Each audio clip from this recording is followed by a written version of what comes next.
At When We're Not Hustling, we believe that seeing sex workers as full people outside of our work is an essential step towards humanizing and destigmatizing the industry and those who work within it. Help us to bring you the stories of the people behind the fantasies.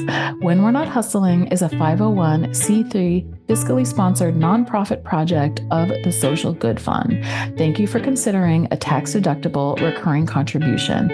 All contributions will be received through our fiscal sponsor, the Social Good Fund. You can contribute at nothustling.com. Thank you so much. Put away the lingerie. I want to know you. Tell me more. I don't care about the news. I'd rather hear about you and see the world from your point of view. The coffee's already made, so I probably should just pull up a chair and tell me more. Welcome to When We're Not Hustling, a podcast where sex workers talk about everything but. I'm your host, Jessie Sage.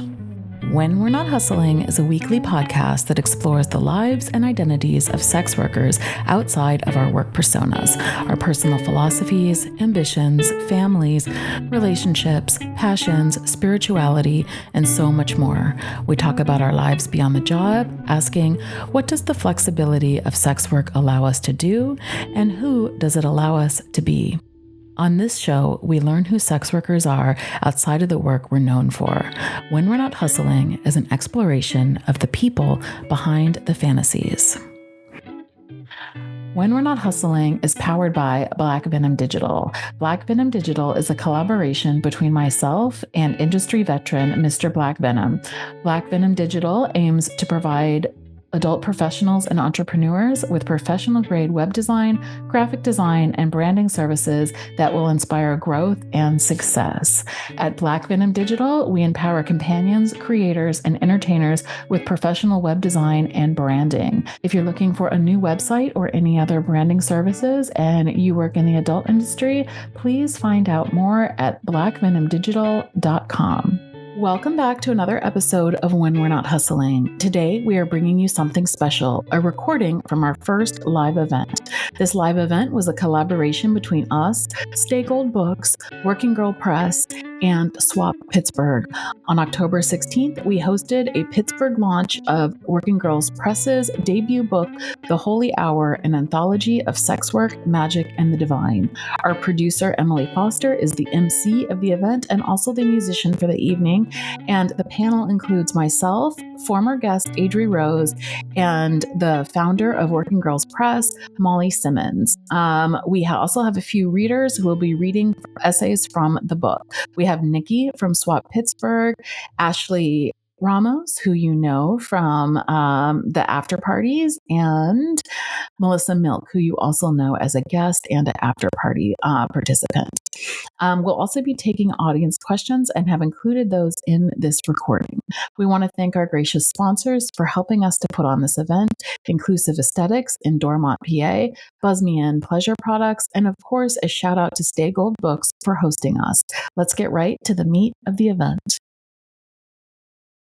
Welcome, everyone. I'm going to start this off just really briefly talking about the people who made this possible. We are sponsored by When We're Not Hustling, Sex Workers Outreach Project Pittsburgh, or SWOP Pittsburgh, as you probably all know it. Obviously, Stay Gold Books has done an incredible job this evening. They are doing everything that you see and a million things you didn't see to make this possible. Inclusive Aesthetics are also sponsored by Buzz Me In, who is super awesome and has the best name.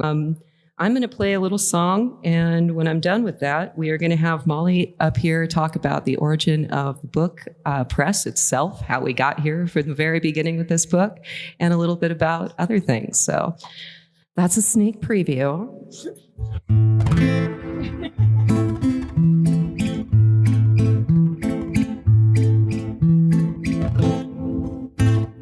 Dulce en contar susurro es mi nombre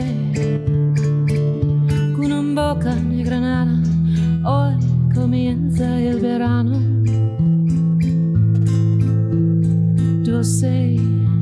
sus manos inventan un jardín en los cuartos vacíos de mi corazón. Estoy aquí solo para escuchar, con los ojos cerrados, para que tu voz ronca, que ronca, me ame de ser dulce, desnudo en el cochero, como el vino opaco y perpetuo. Dulce, que deseo la miel de su cuerpo, que deseo comer como un durazno de cielo. Estoy aquí solo para escuchar, con los ojos cerrados, para que tu voz ronca, que ronca, me ame, yo sé. Sweetness, my enchantment, will you whisper my name? With a mouth like a pomegranate, today my summer begins. Oh, my sweetness, your hands invent a garden in the empty rooms of my heart. I am here only to listen.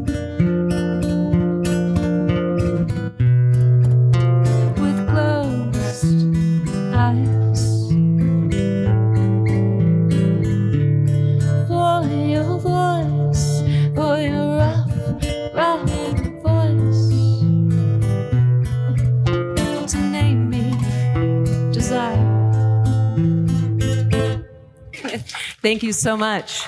We're going to have Molly come up here and educate you a little bit about the birth of this incredible press and this book that we're all going to be reading from tonight. Well, welcome everybody. My name is Molly Simmons. I am one of the co-founders of Working Girls Press. I think probably most people in here are familiar with Working Girls Press and the Holy Hour. But for those who aren't, we were founded in 2023. I actually, at the time, was working for a magazine called Petite Mort, and I interviewed Emily, who is a sex worker poet. And at the end of her interview, I asked her what was next for her, and she said, I've always wanted to publish a sex worker anthology. And I was like, no way, me too. And then a few months later, I had taken a break from working at that company, and I emailed her and I said, hey, are you still interested in publishing an anthology? And she was like, yes. And we talked about it, and we were like, this seems like such an amazing project. And we were really excited to do it together. And throughout that process, we began to explore what it would look like to try and sell the book to a mainstream publisher, what it means to work with an independent publisher. And really what we came home to is that we wanted the full creative control over the works and the stories, and also the financial freedom to financially structure the sales of the book and the profit sharing of the book. So it started off as let's make an anthology, and then it turned into let's start a whole press. And we did. And less than a year later, we launched the Holy Hour in April of this year. It features 46 different contributors, and everybody received a flat fee for their work. And every quarter, all of our contributors receive a profit share from the sales of the book, which is very exciting. There's nothing I love more than at the end of every quarter, like tallying up how much everybody made and sending it out to them. It's an incredibly special feeling. And it feels really amazing to be able to like financially and artistically support people in this way. Jessie Sage, who is the co-host of this evening, is one of our amazing contributors. And we're really excited to be here in Pittsburgh because I'm based in New York, and our launch party was in New York. And I think that when you're wrapped up in the New York like arts and literary scene, it can feel like the only scene that matters. But one thing that like we really learned is that there are people all over the country and all over the world who have stories that they want to share, and who want to support this work, and who are really engaged and involved in community. So it feels really special to be able to tour around to different places. We had an event in Philadelphia a couple weeks ago. We have an upcoming event in Los Angeles. So it's been really special to sort of like slowly make our little national book tour one stop at a time. So we're really grateful for you guys for coming out and taking a chance on this new book. If you don't have the book yet, shameless plug, it is for sale. And we recently launched a line of tote bags, the first of what we hope to be an expanding line of merchandise. And you can pick that up from me at the end. And I want to give another shout out to Stay Gold Books, who is hosting us tonight, and without whom this event would not be possible. And I also want to give a shout out to Inclusive Aesthetics, who is our primary sponsor for the event, allowed us to pay everybody, because I feel like that is the sex worker ethos. We believe in paying people. And then a shout out to Buzz Me In for providing in-kind donations for the VIP swag bags, if you got one of those. Thank you again to all our readers in SWOP Pittsburgh, to Adrie, to Emily, to everyone who are all going to be introduced in time. And stay tuned at the very end. We have a very exciting announcement. So thank you guys so much. I have now talked enough. I'm going to pass it over to Jessie, who's going to introduce the flow of the evening and what it's all going to be like. Yeah. Woo, small presses. Emily is the producer of When We're Not Hustling, our podcast, and obviously, she's also the musician. And if you listen to the show, you've probably heard her on the after party. What we're doing, so I run a little podcast called When We're Not Hustling. We are doing this as a live event for the podcast. So everything that we're doing tonight is being recorded, and it will come out not next Monday, but the Monday after that. So for the people who didn't get to be here, you'll get to listen to it too. What we wanted to do for this book, I was actually up at the New York launch, and there, because a lot of the writers are in New York, we decided to let people come up and do readings from the contributors do readings from their contributions. And here, I am the only contributor that's here because this is a little city. And so what we decided to do is, since I'm an essayist, what Molly didn't say is that the book is really beautiful. It is a compilation of essays, of poetry, of paintings, of different kinds of stories. So what we decided to do, mostly because I'm an essayist, I think, is to focus on the essays. So we picked 4 essays. There's 8 essays in the book. We picked 4 of them, and how the event is going to go is that we're going to have 4 different readings. I'm going to be reading first from my essay that I wrote, and then we have 3 contributors that Emily will be introducing, that are 3 readers that are going to be reading from other people's essays. And after each reading, we're going to have a little discussion among our panelists. And our panel consists of me and Molly, and Adrie Rose is on the panel, and we will have a short discussion about the reading. And so we're going to do my reading, a short discussion, the second reading, a short discussion.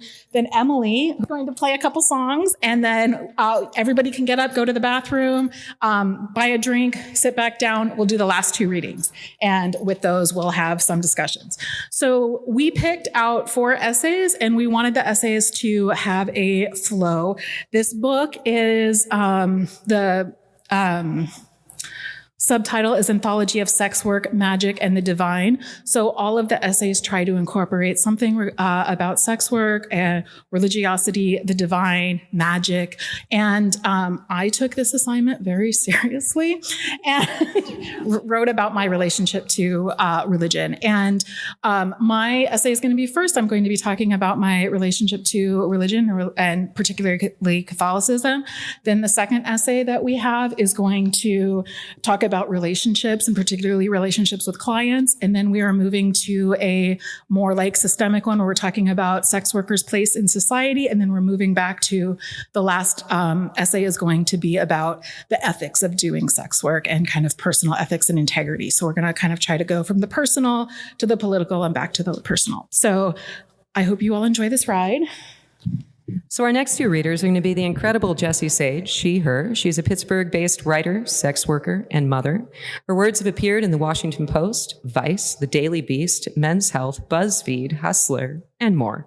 She also contributed to We Too, Essays on Sex Work and Survival. She is currently writing her first book. I hear it's going to be a banger.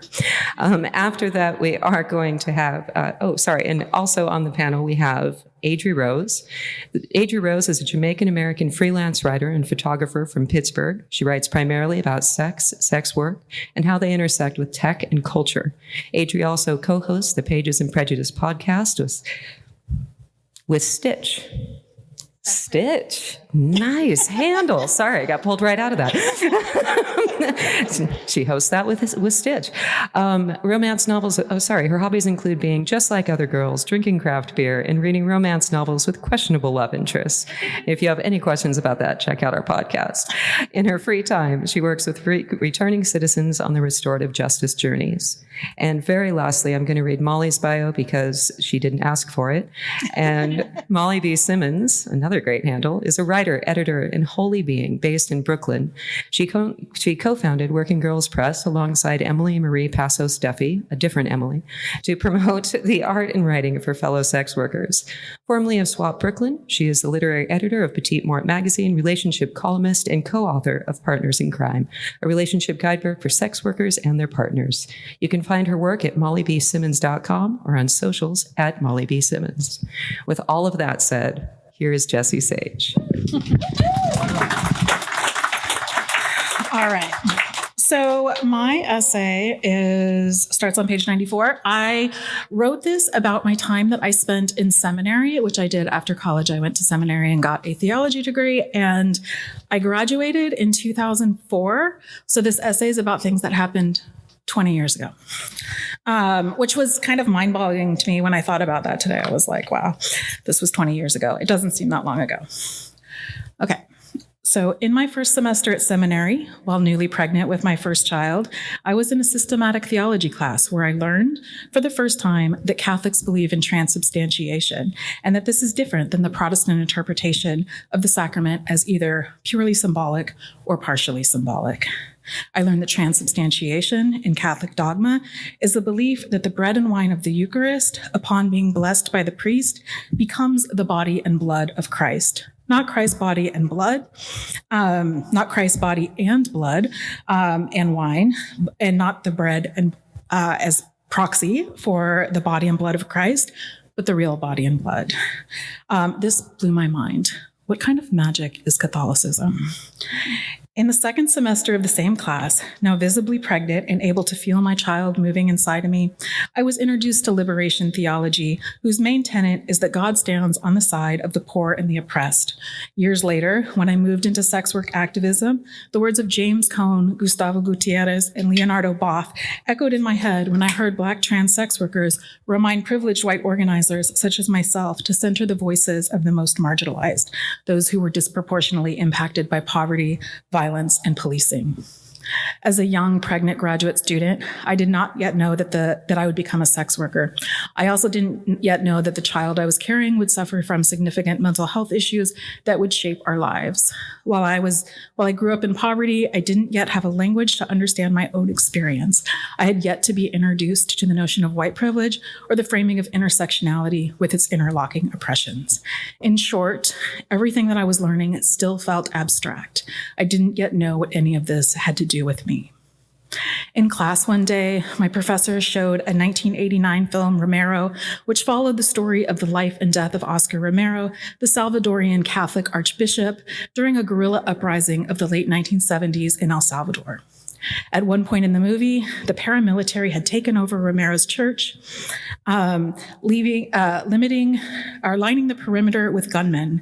Romero's parishioners go to him seeking to celebrate. Initially, Romero is intimidated by the gunmen and turned them away, but then he comes back with a renewed resolve and, in a dramatized moment, puts his sacramental vestments on, breaks the line, and enters the church with his parishioners following.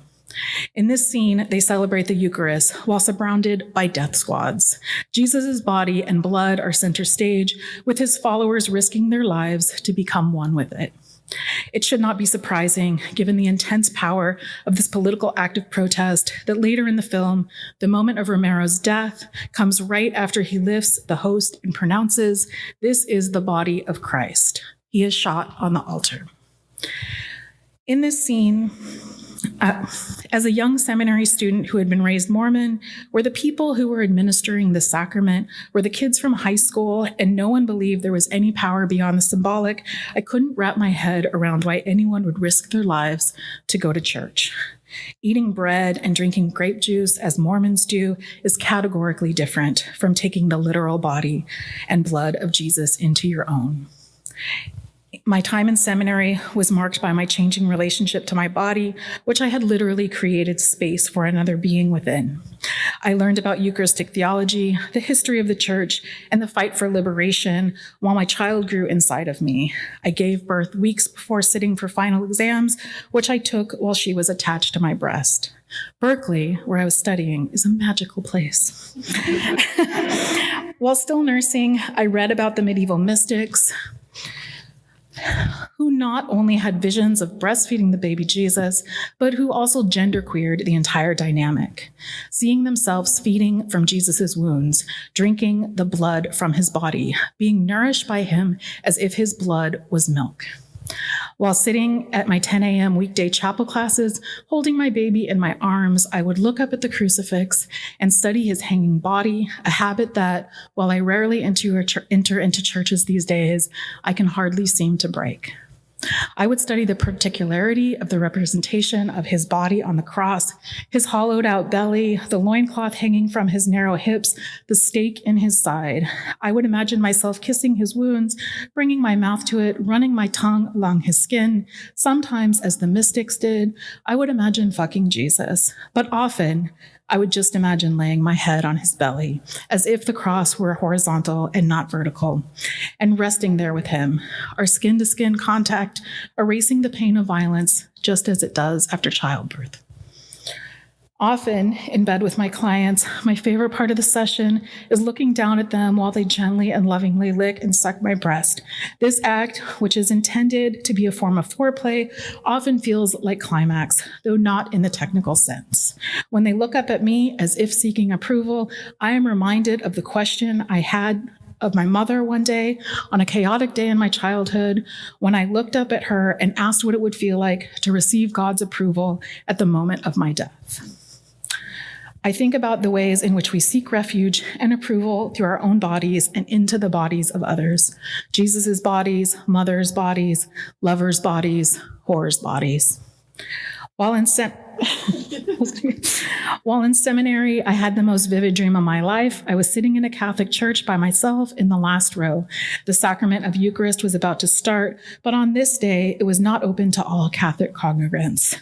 One man and one woman were processing up the aisle, and they were standing in front of the priest, ready to receive it in proxy for everyone else. The man receded into the background while I focused on the woman who gracefully and reverently made her way to the priest.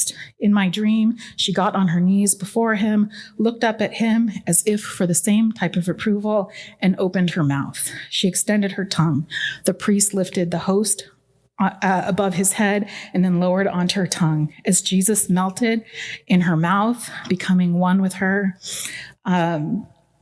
As she took Jesus into her body, an electric shock pulsed through my body, starting with my head and moving down. Waves continued to reverberate, gentle aftershocks, like the contractions of an orgasm, dwindling down until reaching a quiet silence.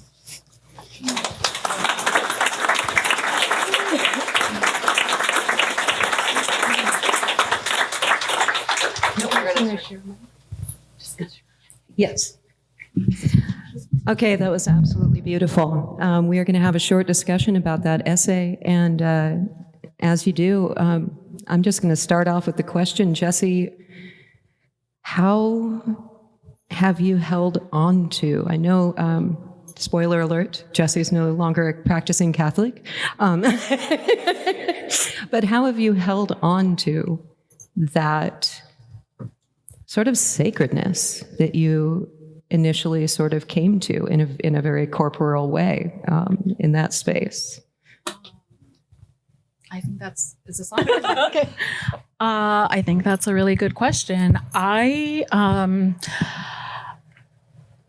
honestly feel that the work that I do in sex work has been the closest that I have ever come to those sorts of like ecstatic experiences that I did like in my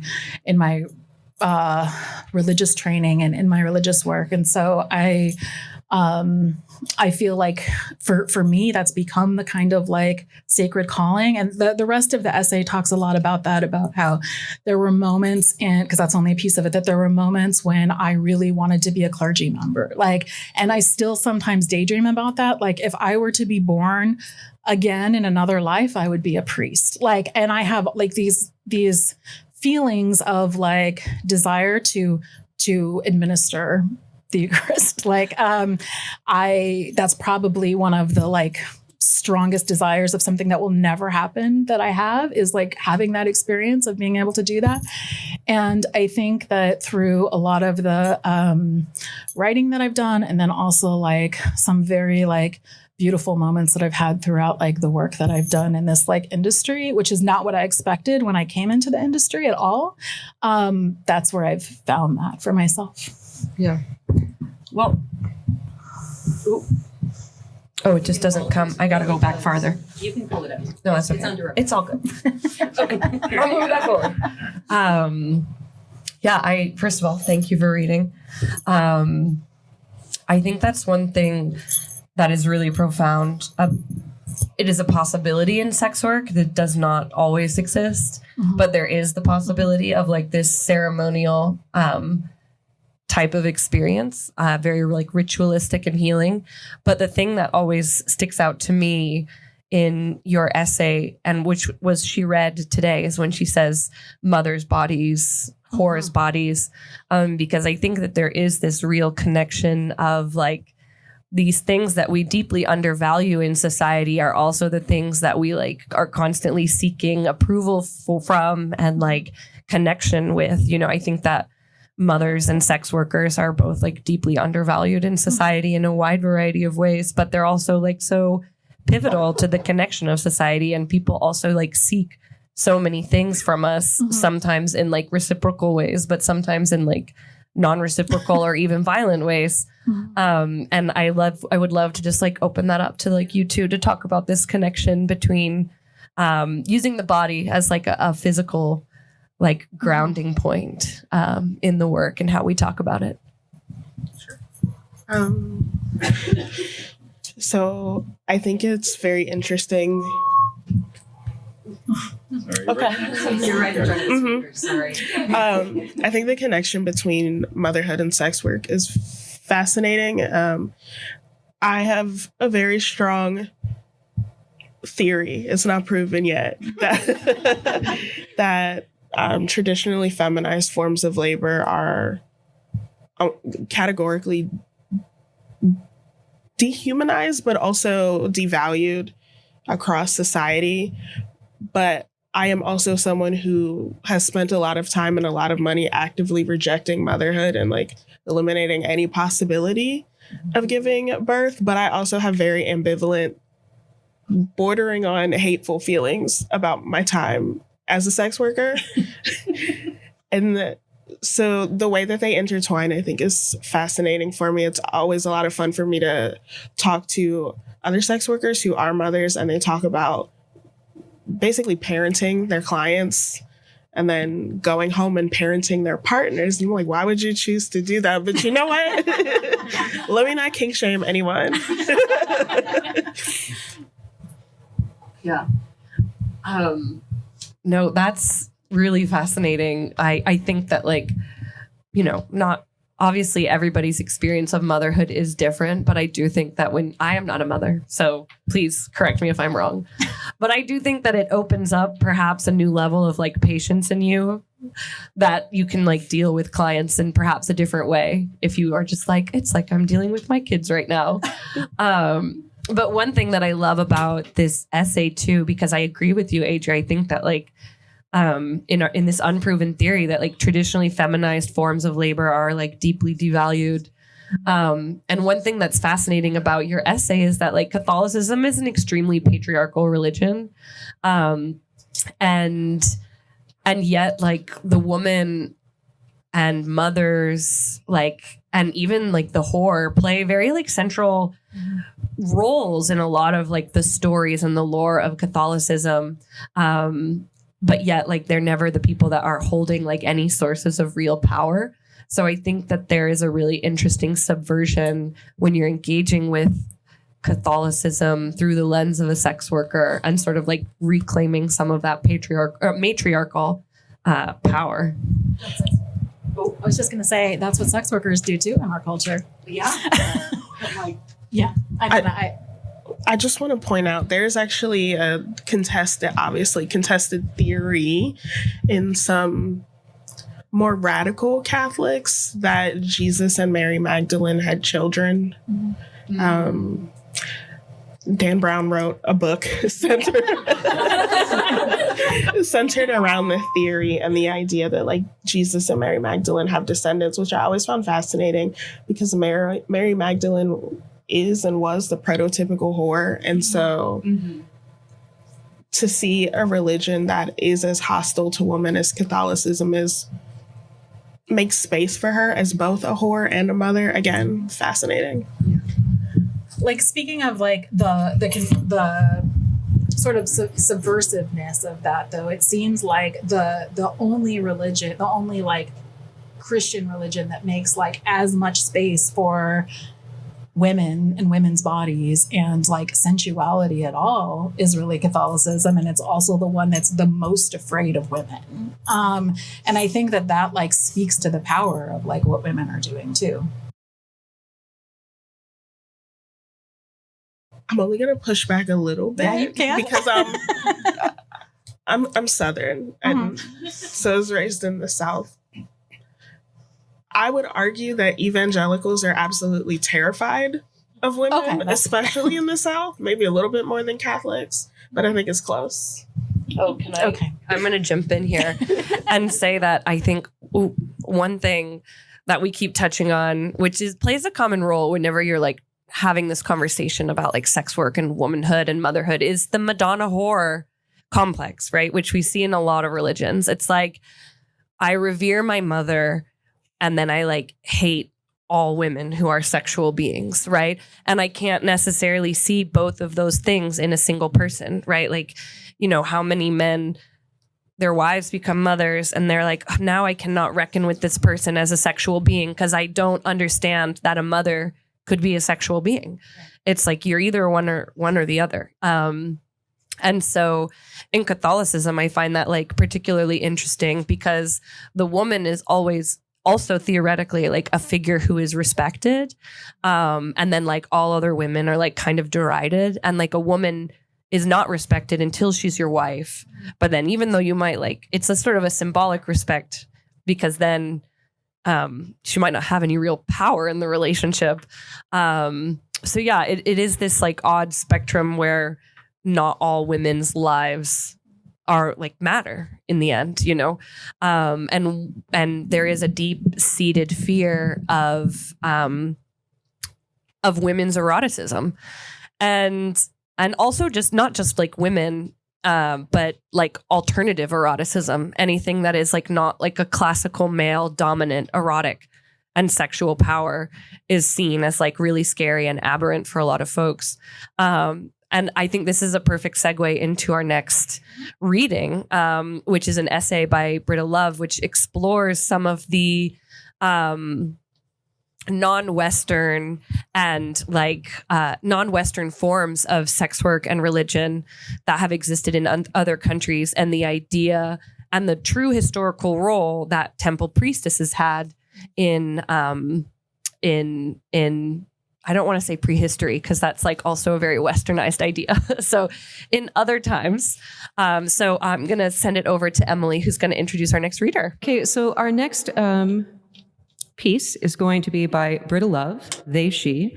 I'm going to give you a quick rundown on what Brita is about, and then I will tell you about our reader. So Brita Love began working as a companion and organizing for sex workers' rights as an undergraduate at the London School of Economics in 2007, and have continued to serve love and fight for the decriminalization of drugs and sex work ever since.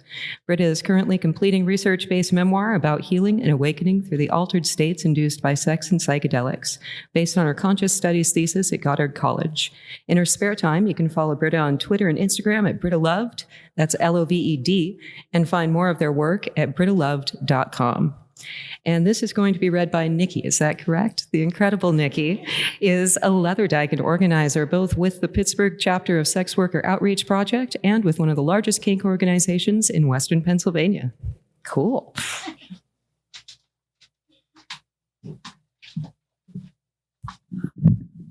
Okay. For 17 years now, I've served the entity archetype that I came to perceive as the goddess of love, the multifaceted creatrix destroyer that teaches me deeper connection to the earth, and all it is through a combination of nurturance, eroticism, creativity, fierce boundaries, destruction, and chaos. Throughout my time in this service, I have claimed the holy and transformative power of sex work. Yet it's only been in the last few years that I started to question what it means to embody a role that holds so much power. A complex, obscured, and oppressed power, to be sure. It feels strange to even speak of power when sex workers are still among the most marginalized in society. Our clients themselves often do not realize or acknowledge the divine and healing nature of our work, which remains criminalized and shaped by racial capitalism and patriarchal values. And yet, beneath all that, the power of this ancient role remains. Gonna caress you the leaves, undress you the flowers, penetrate you the soil, seduce you her powers. For you, Taurus of earth, were made to serve, goddesses of love and rebirth. How did you find your way up into the sky? Lyrics written in my journal, fall 2017. In my first decade as a sex worker, I'd roll my eyes whenever I heard about other providers dating their clients. I cared a lot about my clients, and I had several I deeply loved, relationships that are meaningful to me to this day. I know that some of them would have desired a different dynamic had I been amenable to it, but I prided myself on my ironclad boundaries, until I fell in love. My relationship with James was fraught from our first phone call and sessions. I felt both that he would be another important long-term client in my life, and utterly triggered by what I saw as his entitlement and boundary pushing. Looking back, this push, pull, and the relentless intensity of the ups and downs were clear signals that I was engaging with my own unresolved trauma. While James didn't hire me as a sacred horror healer, I was open with him, as I am with most of my escorting clients, about how I see my role. In service to the goddess, creating a sacred space for real connection and play, with the boundaries of time and money providing liberation from social pressures and expectations and catalyzing the ability to just be present with each other. Within those boundaries, it was not unusual for me to feel real feelings of love, connection, and chemistry. In our sessions, James and I quickly went to the depths of things. We had some electric touch connection. Our lips and hands were magnetic on each other's bodies, and our slow and sensual sex transported us to some other dimension. We often laughed about being an odd pair and found deep cosmic connection in the mysteries of this universe. James let his guard down around me, and I could not help but fall in love with his gentle nature. We named our young child selves Little B and Little J and let them come out to play. When I was with James, B felt there was someone there that would take care of them, and for once, I could let go. This was illusory. Every month or two, like clockwork, my sense of safety would be shattered by a clash between his words and actions, triggering jokes that carried the never-unpacked programming of patriarchal oppression from the overculture, or repressed emotions James didn't know how to otherwise express. Often I had the sense that James mistrusted my internal and divinely received guidance, and his mistrust frequently tripped up my own intuition. Yet James also worshipped and adored me, and his devotion provoked an intense loyalty to him and an equally deep need to please him. He was determined to move out of the client box, pushing us into a more informal financial setup to which I reluctantly agreed after expressing resistance on a number of occasions. He professed his love for me, and I acknowledged I had fallen in love with him as well. 9 months after I had agreed to a monthly financial arrangement in lieu of hourly or nightly pay, he dropped the bombshell question. What if I can't pay you anymore? He confessed that he had complications with his wife from whom he had long separated but not divorced while he was still sharing finances. I agreed for some time before realizing how far I'd strayed from myself. I insisted on reinstituting the financial exchange if we were going to continue, to which he eventually agreed. As our relationship transitioned to reframing the financial piece as monthly support, I managed to convince myself that I wanted what he wanted, to be his partner. Shoving away the parts of me that knew differently or telling myself that he was growing into the person who could meet my needs in partnership. Pleasing him while honoring my needs and boundaries would prove to be the 4-year struggle of our relationship. In the end, it was one too many breaches of trust that catalyzed me to leave James. Our broken polyamory agreements aside, seeing him begin dating another sex worker nearly 4 decades younger than him was a cold splash of reality as I looked in the mirror at the wounds that got me there to begin with. Leaving him was the hardest thing I've ever had to do. In the years after our split, I was attached to seeing myself as powerless, as his whore, as his sugar baby, as his much younger and financially dependent partner. And all these things are true.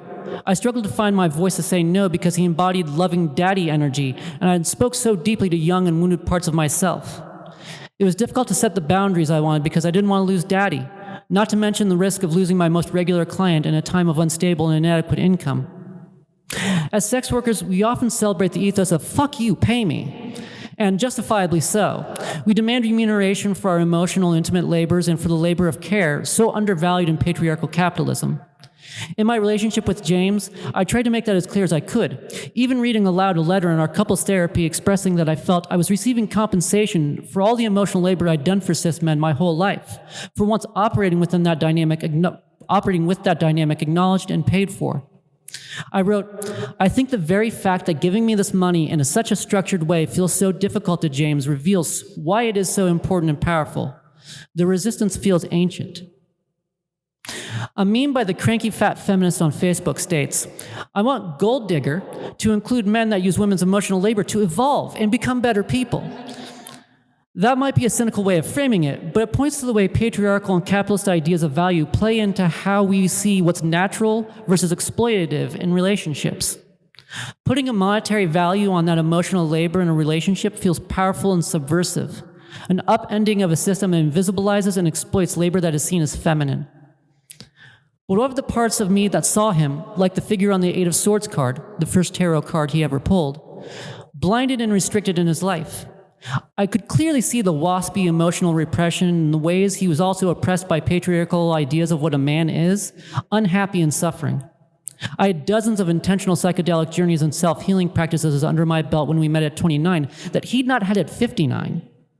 And it seemed obvious that he was not only in love, he was also deeply searching for some greater purpose to his life, post-separation, with adult children, and retirement years fast approaching.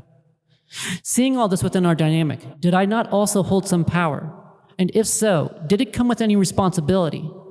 Did I betray my role as a sacred whore by entering into a romantic relationship with a client?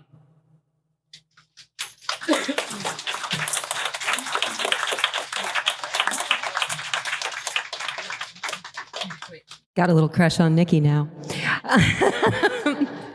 So my question to the panel for this one is, and this sort of dovetails off of the last conversation we were just having. We talk a lot about how the feminine is often powerless in relationships, but we just heard in this, and we obviously know as sex workers in this room, that the power of sex is often the feminine power, and how Have all of you used that power in ways that you like or don't like? Also, feel free to dish about dating clients. Is it on? Oh, okay. It doesn't feel like it's on. Yes, thank you, Nikki, for reading. That was excellent. I think we have a really interesting shift in these two pieces because Jessie starts, and I think in Jessie's piece, there's this framing of clients, and I know that you guys only heard small clips, but there is this glimpse into how clients perhaps project a fantasy of like goddesshood onto us. And then Brita's takes it a step further because she is a person who is engaged in healing arts in a variety of ways. And so not only are clients projecting things onto her, she is also assuming that mantle, right? That of a sacred whore, that who is someone who is trying to enter into these interactions and these transactions with clients in a way that is like mutually healing and beneficial. And this is like, sorry, I'm like sidestepping your question. But I think that opens up a lot of opportunity for conversation of like, what is our power?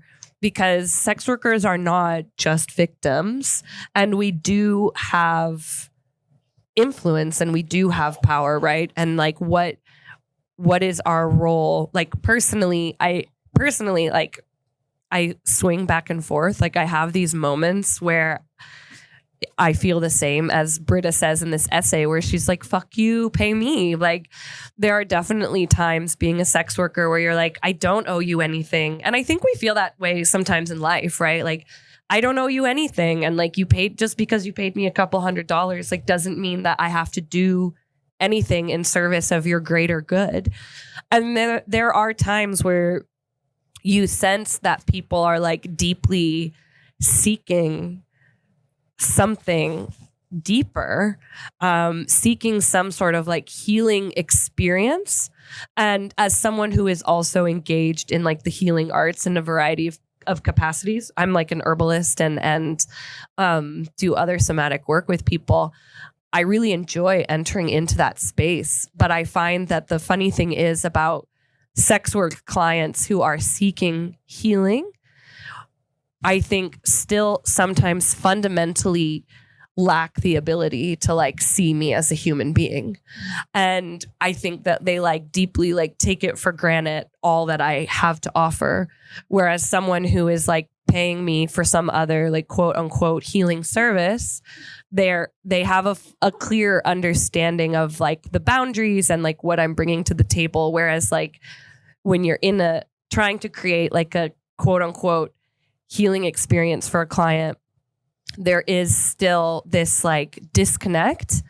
And really at the end of the day, there's this like overwhelming sensation of like, but I still want to have sex and I just like want to come. So I find that like, in response to your question, sorry that this was a long answer, is like, like what is our power? I think that like, we do have it to a limited extent. I think the question is like, do we care to like wield it in any type of way? And most of the time for me, I'm just like, no. I'm like, you get none of my like energy. You just like, you don't deserve it. Yeah, I was actually thinking as you were talking about how much it even matters that the clients like recognize what we're doing, because I'm thinking back to the last conversation that we were having about like the connection between like motherhood and sex work too. And like as mothers, we can't expect our kids to understand what it is that we're like giving them. Yeah. And that's a very thankless job where like they don't actually appreciate the work that we put into it. And I don't think that it necessarily is that much different with clients a lot of time, and so I'm not saying that like clients by and large like don't appreciate what we're doing, but I'm wondering, sure, but I'm wondering actually if that's what it's about, or if it's about who we are and like what we're doing, and if we can like hold fast to that. Yeah, Adrie. So I'll be honest, this particular essay stressed me because I think it played on something that I have been discourse, if you will, that I have been frustrated with for the last couple of weeks. I won't name her because she pisses me off real bad, but there's a young woman who stated that sex work is analogous to being in a heterosexual marriage, which is something, it's categorically untrue, but it's something that has frustrated me for a long time, because to be a sex worker, it encompasses every aspect of your life in a way that simply being in a relationship does not. And so the relationship that we have with clients, it doesn't really end when we leave the room, even though sometimes it feels like it. Yeah. But like, you take a little, at least in my experience, you take a little part of your experience with the client with you every time that you leave the room. And it starts to affect your perception of yourself, whether positive or negative. And so hearing that essay and hearing about clients projecting all of these higher ideals onto you, it really skews your perception of yourself. But I also, how do I want to word this? I don't know how to explain it, but I think it just makes it really difficult to turn off being a sex worker sometimes. Yeah. But I also really strongly believe that empowerment is a slur. I hate that empowerment. I hate that we can never have a conversation about sex work or being a sex worker without someone demanding that we feel empowered or feel some sort of power in the work. Yeah. I literally just want to pay my rent. Yeah. The empowerment is not something that I am considering when I go to work, when I do my class drag or whatever it is. And so it's also a little bit rude, right? No one asks an accountant if they feel empowered. Yeah. No one goes, oh, you went into finance. Yeah. And so that relationship with clients where they are projecting their ideals, but also their perceptions of how you feel about your own work, it is so deeply frustrating on a way that's really difficult to articulate. It also really has nothing to do with us. Right? Yeah. At the end. At the end of the day. Yeah. At the end of the day, it's like, and you know, we keep saying like clients, but like, I'm going to expand it to say men. You know, not all men, whatever. You know, read into any of my comments what you will, but at the end of the day, most people have made up their minds about who you are and what you feel. When they've walked in the room. And I just have learned that like it really doesn't matter. It's like, well, you already think what you think of me. So like I don't actually need to engage with your perception of me at all. But like goddesshood is like just as dehumanizing as like demonhood. So I'm like, I don't actually think that it is like a compliment for someone to view you in this way, because they're still not engaging with you as a fully fledged human being. And I think it is rare to find a client who is self-possessed enough to really engage with you on like a fundamentally human level and also still respect your energetic and financial boundaries. Because we have this idea, especially in the United States, where we've like witnessed this big shift away from partnership as like logistical community building to like partnership is romantic love, which is the source of your entire happiness and like oneness in life. And without it, you're just an empty husk of a human. So you better find a man or whoever. Yeah, we really, in the United States, have this big perception, and it is like deeply also like tied to evangelical Christianity. When you dig away at like a lot of things in the United States, you're like, the evangelicalism of it all. You're like, oh my gosh. Yeah, we have this idea that like romantic love is the source of all happiness. And so people really fundamentally struggle with the idea of exchanging sex for money and then just like letting it be that. Like letting it not having it bleed into something more, right? Like, oh, but like feelings and this and like the relationship. But the truth is like you do have a relationship with all of your clients. Hopefully it is a respectfully transactional one. But there is this like desire, I think, for people. It's like always more. And there is this unwillingness to just like let it be what it is. And I personally, like, I'm a pretty woo-woo person. I am very into like the new agey stuff in hopefully a way that is not like totally cringe and still rooted in white supremacy. But I personally am of the belief that like all things are sacred and the mundane is sacred. And so things don't have to be a big production for them to be healing, for them to be profound, right? Like any moment in life can be a moment of true presence and like a moment of true healing if you are just willing to be present in that moment and like embrace it for what it is, even if it ends after that. So yeah, I am not like opposed to the idea of a sex worker embodying the mantle of a healer, but I just find that it so often gets mixed up in all these other thoughts that we have around romance and love and like what sex needs to be and like what it can't be, that like often it just leads to people overstepping their boundaries and like getting their hearts broken. Okay. I would like to say something controversial. Yes, say it. I have... Does someone say I always do? You're not wrong. Peanut gallery. In an hour.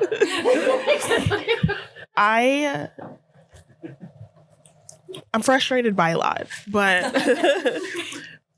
I also find that a lot of times when a lot of, especially newer sex workers, really embrace the, oh, I'm a healer, being with clients is like therapy, when they start to really lean into that, it comes with a flavor of elitism that I find deeply repulsive. Yeah. It's very difficult to have a conversation with people that have forgotten their own humanity and their own existence as also just a whore. And I don't say that as like a derogatory way, but like we're all doing the same thing here.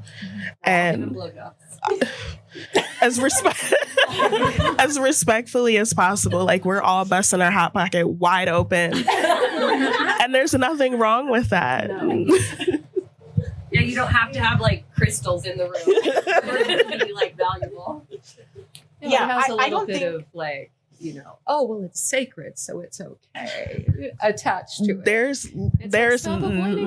There's nothing sacred about what I did. I don't actually think that that's a controversial opinion. I agree. But I think that like to the point of one of the things that like you were bringing up, I think that sometimes for me, the hardest part, like the hardest thing about the job is trying to convince clients that what we have is good enough by itself. Yeah. You know, and like trying to keep them out of an escalator model of like, well, then what's next and what's next? And maybe we could do something else. And I'm like, no, this is what it is. Yeah. This is all there is. There is no next.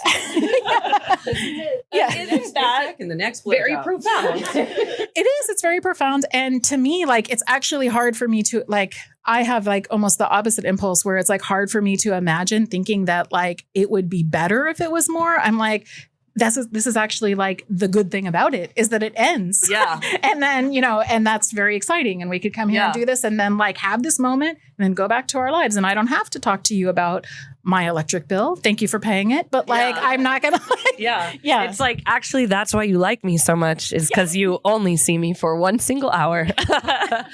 Yeah. It's like the, would you still love me if I was a worm? But would you still see me if I didn't pay you? No, actually. No. Yeah, and would also... you still pay me if I didn't give you a blowjob? Yeah, exactly. Just curious. Yeah. And I think that's a valid question. Because if that's on the table... Yeah, I have a really funny anecdote, if I can share it, of I had a client who, because I used to like lean into that a little bit more in my marketing. And then I like took it all out because I was just like, this is mess. I was like, and it's very hard to not, it's very hard to market that way as like a healer and not seem like you're trying to be better than other people. Cause it's like, there is nothing wrong with just like giving blowjobs and having sex. Like it doesn't have to be anything more than that. Like that's fine. But I had this client who was like, I have all this trauma, you know, I want to work on like healing this trauma. And I was like, great. I was like, you know, there's a variety of things that we could do. Like I have training in certain areas, but they won't involve us having sex with each other. And he was like, and I was like, or, you know, you could just give me this $500 and like we could have sex with each other. And he was like, I want to do that. And so I was like, great, you know, like I think that it's important to just like acknowledge things for what they are. It's like you didn't come to me because like, you want to like get your whole life right. You wanted to have a sexual connection, and like there's nothing wrong with that. So don't project therapist and healer and witch and goddess and priestess and everything onto me. It's like, go there. Those people also exist, and they also have services that like you can pay them for. And I think that there is a larger like interesting conversation of like what we brought it up before, like what do we view as valuable labor, and why do things feel less valuable or less authentic to us when we have to pay for them? But I'm like, as any sex worker will tell you, it is like very valuable and authentic to like get to pay your rent. Like that's like appreciated and needed. You know, we don't live in a society where we like live communally and like take care of each other in a non-monetary way. Like cash is how we show appreciation. So yeah. Well, awesome. I was just going to say that like the question that comes up that Adrie brought up of like, would you still be here if like I wasn't paying you? I mean, that doesn't even make sense, because if I wasn't getting paid for this job, I would be at a job, you know, like, I wouldn't even be there, you know, there wouldn't be space for that. And so I think like what doesn't go into, what doesn't get taken into consideration is that like our availability at all hinges on the fact that we get paid for these services. Yeah. Yeah. Any final thoughts? No. I was really hoping you had some final thoughts. Yeah. Okay, guys, we're going to take a very short break. I'm going to be making some music sounds, but you don't have to listen to them. You can do whatever you like. The bathroom is back here. The cash bar is right here. The donation bar is right there. This is Molly, Jessie, and Adrie, who have just been making your night awesome so far. Let's give them a round of applause.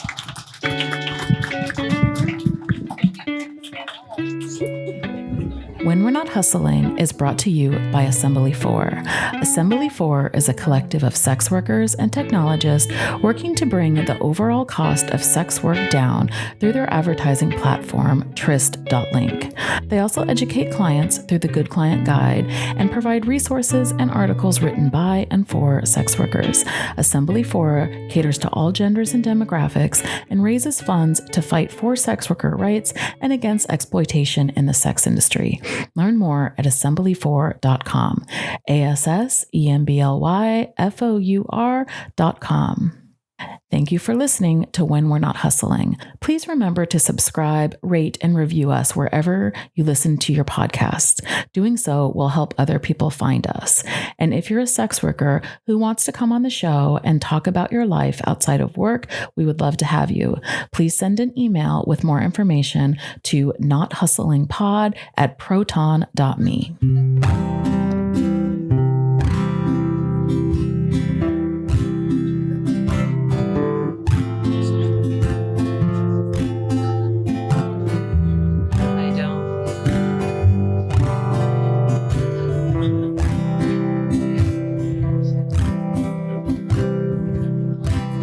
Sitting there in her forgetting chair,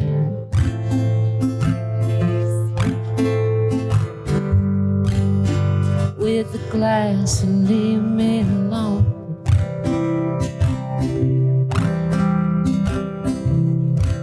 Ain't no fire left in her head.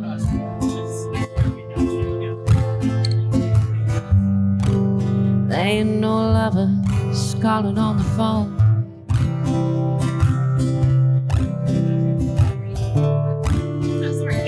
Oh, there was a day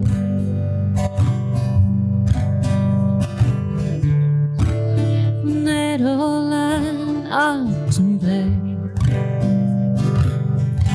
To him is something play.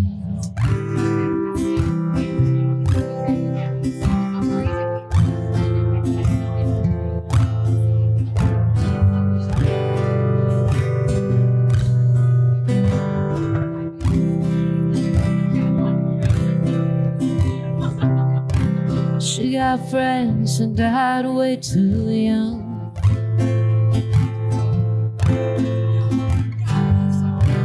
Just used them lives up a little too fast.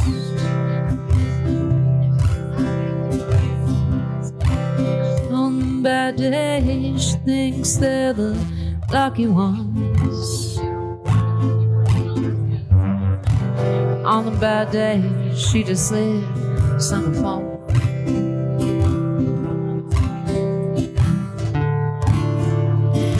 But oh, there was a day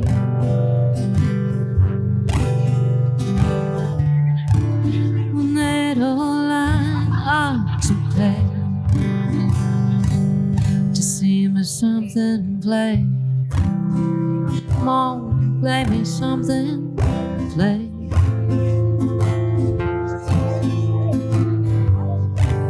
Come on, play me something, play.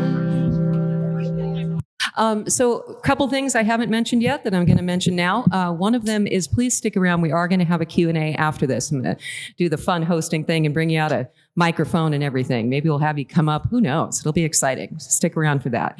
Another big thing, especially as they are awkwardly kneeling here in front of the stage, PJ has handled all of the sound tonight.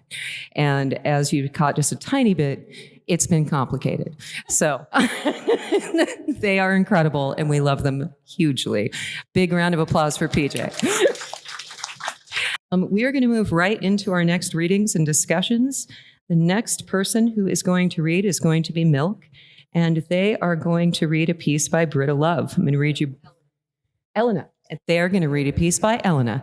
I knew that. Also, I'm going to say Elena's name correctly. Give me just a moment. All right. So our next writer is Elena Egusquiza.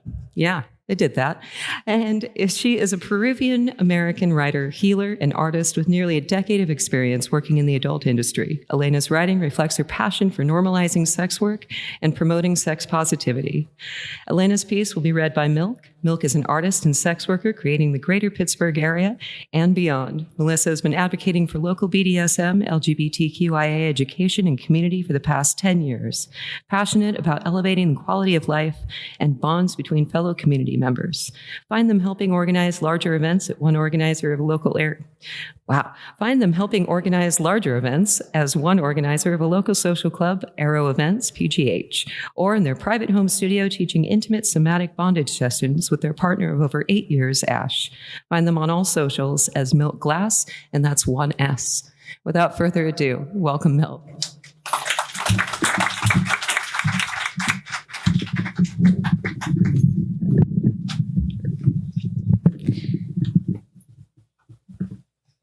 What makes sex work a form of resistance to oppression and not a reinforcement of it, as sex worker exclusionary radical feminists frequently argue? Sex work can provide us with previously unimaginable financial security. It can open us to an entirely new realm of possibility, a variety of work, travel, and school opportunities that would otherwise be inaccessible. Members of typically marginalized groups use clients, predominantly privileged men, to achieve upward economic mobility. This redistributed wealth often extends beyond individuals and into our communities, as demonstrated by sex workers' commitment to mutual aid and community care. Heterosexual marriage and monogamy exist, at least in part, to uphold male dominance in the home and in the world at large. Evidence of this abounds.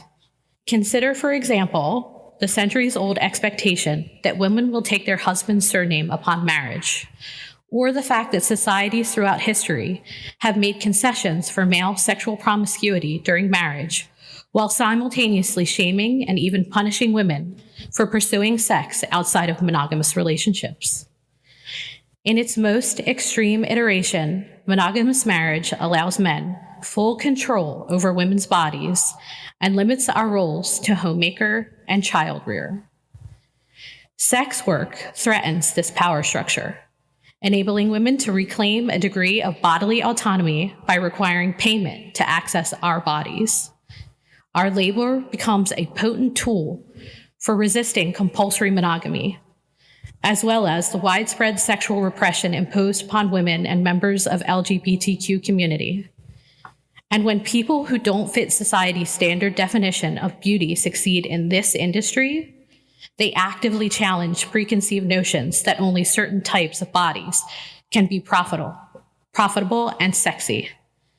Ultimately, and most importantly, sex work provides the resources for many of society's outcasts to materially survive. And survival, for a lot of us, is in itself a form of resistance. In the tradition of depth psychology, we talk about shadow work, a practice through which we uncover previously hidden or denied elements of ourselves so we can integrate them and become more whole. When we are unaware of what lives in our shadow, it has a tendency to take over and wreak havoc in our lives. This is especially true at the collective level, where the erotic, the queer, the feminine, and the darkness have been so subjugated that we currently find ourselves on the brink of societal and ecological collapse. As sex workers, we receive the message that we are society's shadow. We are taught to be ashamed of this, but occupying shadow space grants us an extraordinary gift. Existing outside of polite society gives us outsiders perspective from which we may ponder its inner workings. Our economic transactions are so raw, so transparent that we begin to see the entire capitalist system for what it is, a facade built on greed.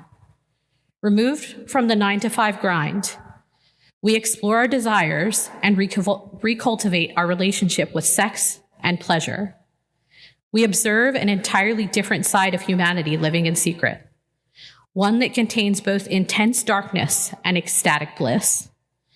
As we awaken to the reality of what lives in the collective shadow, we deepen the power to open people's eyes and initiate them into our mysteries. What's more, the vast stigmatization we face generates a special kind of community support. Our networks help keep us safe from dangerous clients and law enforcement, and they provide a sense of camaraderie for a group that is ostracized in most civilian spaces. Due to fear of discrimination, safety concerns, and reduced access to resources, sex workers generally do not seek the support of mainstream societal institutions. Most of us rely on sex work-specific organizations and mutual aid networks for material and emotional support. Through our position as outsiders, we embody an actually existing anarchism, and we continually find ways to build new futures through community. Though we do participate in capitalism, we have an idea of what it takes to live outside of the system, beyond the false promises of conformity. Our knowledge may be of great service to others in years to come, as conditions become increasingly precarious for a broader segment of the population due to mounting political and environmental instability.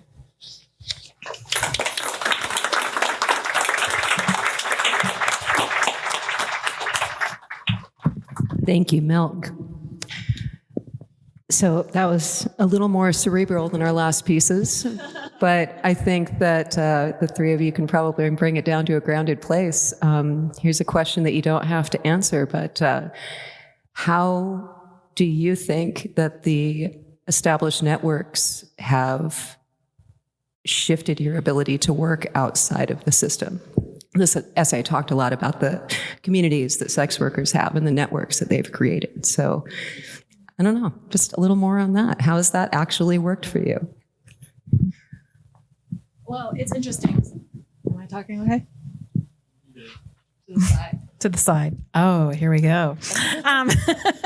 No, it's actually interesting. So I just had this moment when we were on break where I was introducing one of my friends, Sheena, to my mom, and they had met once before, or at least like corresponded. And the reason that they did is because when PJ, who's on audio over here, got very sick, we had a whole host of sex workers who came and lived at our house because I was taking PJ back and forth to the hospital, and they were playing me, watching my kids, and doing all of the things around the house and making sure that like we didn't collapse. And on top of that, they like donated a lot of money to us to keep us like afloat so that I wasn't working when they were undergoing cancer treatment. And I think that like, I can't imagine what our life would have been like had like our sex working friends who, and I think it's very important that like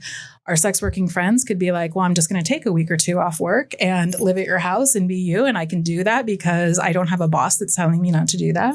And it was this it was a very terrible time in our life, but it was also a very beautiful time in our life where people like came together for us, not only like financially, but also with their time and support and efforts. And I can't imagine how we would have done that otherwise. Yeah. I always say, okay, take two. There we go. Yeah. I always say that sex work is both the best and the worst thing that's ever happened to me.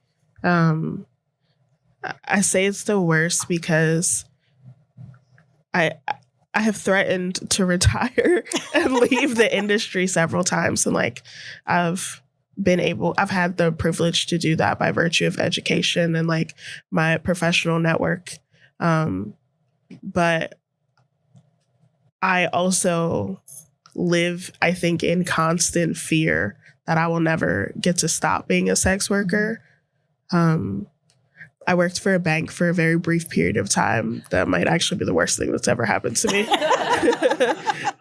But as part of that process, you have to be fingerprinted and bonded to work in a bank. And I remember going into HR that morning and feeling like the floor was about to open up and swallow me whole. I've never been arrested in my life, but it's like, this is the day that it happens. They're going to come cart me and take me off to jail. Yeah. But on the other side of that, the community of sex workers that I have built just here in Pittsburgh, like in the last few years, has been an incredible blessing and an incredibly grounding experience. When I went through a period of delusion as a grad student. As all grad students. Exactly. I had a stalker who was also impersonating me, and I ended up losing my Twitter account for the first time. This was years ago. But it was like, I don't know what I'm going to do. All of my research, all of my graduate work is centered around how sex workers interact on the internet. And I don't know, just across other social media sites. And once I ended up eventually getting my Twitter account back, no, I had to make another one. They refused to give me mine back. I still don't have it back. But sex workers are like, okay, what can we do? What do you need? How can we support you?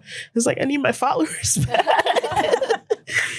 But even now that I am, fingers crossed, hopefully like fully outside of the industry at this point, like when Stitch and I launched the podcast, it was sex workers is like, oh, this sounds incredible. And even when Jessie reached out and was like, hey, do you want to talk about the podcast on When We're Not Hustling? I was like, yeah, because we don't have any listeners. Like we could definitely use the support, but every idea, every project, every half-baked ADHD fueled vision that I have even thought about bringing to life, it has been sex workers who have given me the most support and like hyped me up and been like, no, this would be great. We would love to hear it. And even when I'm just being an asshole online, it's other sex workers who are like, no, what you're saying actually makes sense. I don't think that's controversial at all. Yeah. Even if you retire, we still claim you. Yeah. That's the thing is like, you can retire, but still a sex worker. I I think that, I have reverb. Don't know if you can hear that. I can hear it because I'm right next to the speaker. Sex workers like really run the spectrum in all things. Like every religion, every nationality, even the political spectrum. So I don't want to create the illusion that like all sex workers agree on all things and we're all super radical and we all like believe this, because there are like Republican sex workers and like, Democrat sex workers and anarchist sex workers. So, but I do think that like sex workers have created models for community care because we do have this like one thing in common is that we are hated and criminalized and sort of demonized, right? Like we do have this one thing in common. And so even if we disagree on things and even if we're very different, sex workers like often show up for people in ways that other communities simply don't. Because we have this like shared struggle, right? And we're not the only ones who do that. We see that. We see that in other communities who are like coming together in the purpose of like a shared struggle. I'd harken back to our like previous conversations. Religious fundamentalists and evangelicals are also great at community care, but their community care comes with so many strings, right? You have to act a certain way, you have to be a certain way, you have to embody certain things. And if you don't do that, like all that care and family and community that supposedly exists will drop out from underneath you because you're no longer adhering to like the social norms that they would like. But I will say like, I'm an anarchist and my close circle of friends are a pretty like radical group of people, but even amongst like the wider reach of maybe not everybody who shares my political ideals, there is an overwhelming sense of like sex workers stick out for you and stick out for each other, even if we don't like each other. It's like, well, I don't particularly like this person, but like I'm going to show up for you because I know what it's like. And there is an interesting way that sex workers build community, because like I said, many communities share a similar struggle and will like build solidarity around that. But all of our solidarity by virtue of what we do has to exist outside of the social norms. So like our solidarity and like community support is never a petition or like, maybe there are sex work petitions. I don't know. Maybe I'm like, I've never created one. I've never signed one.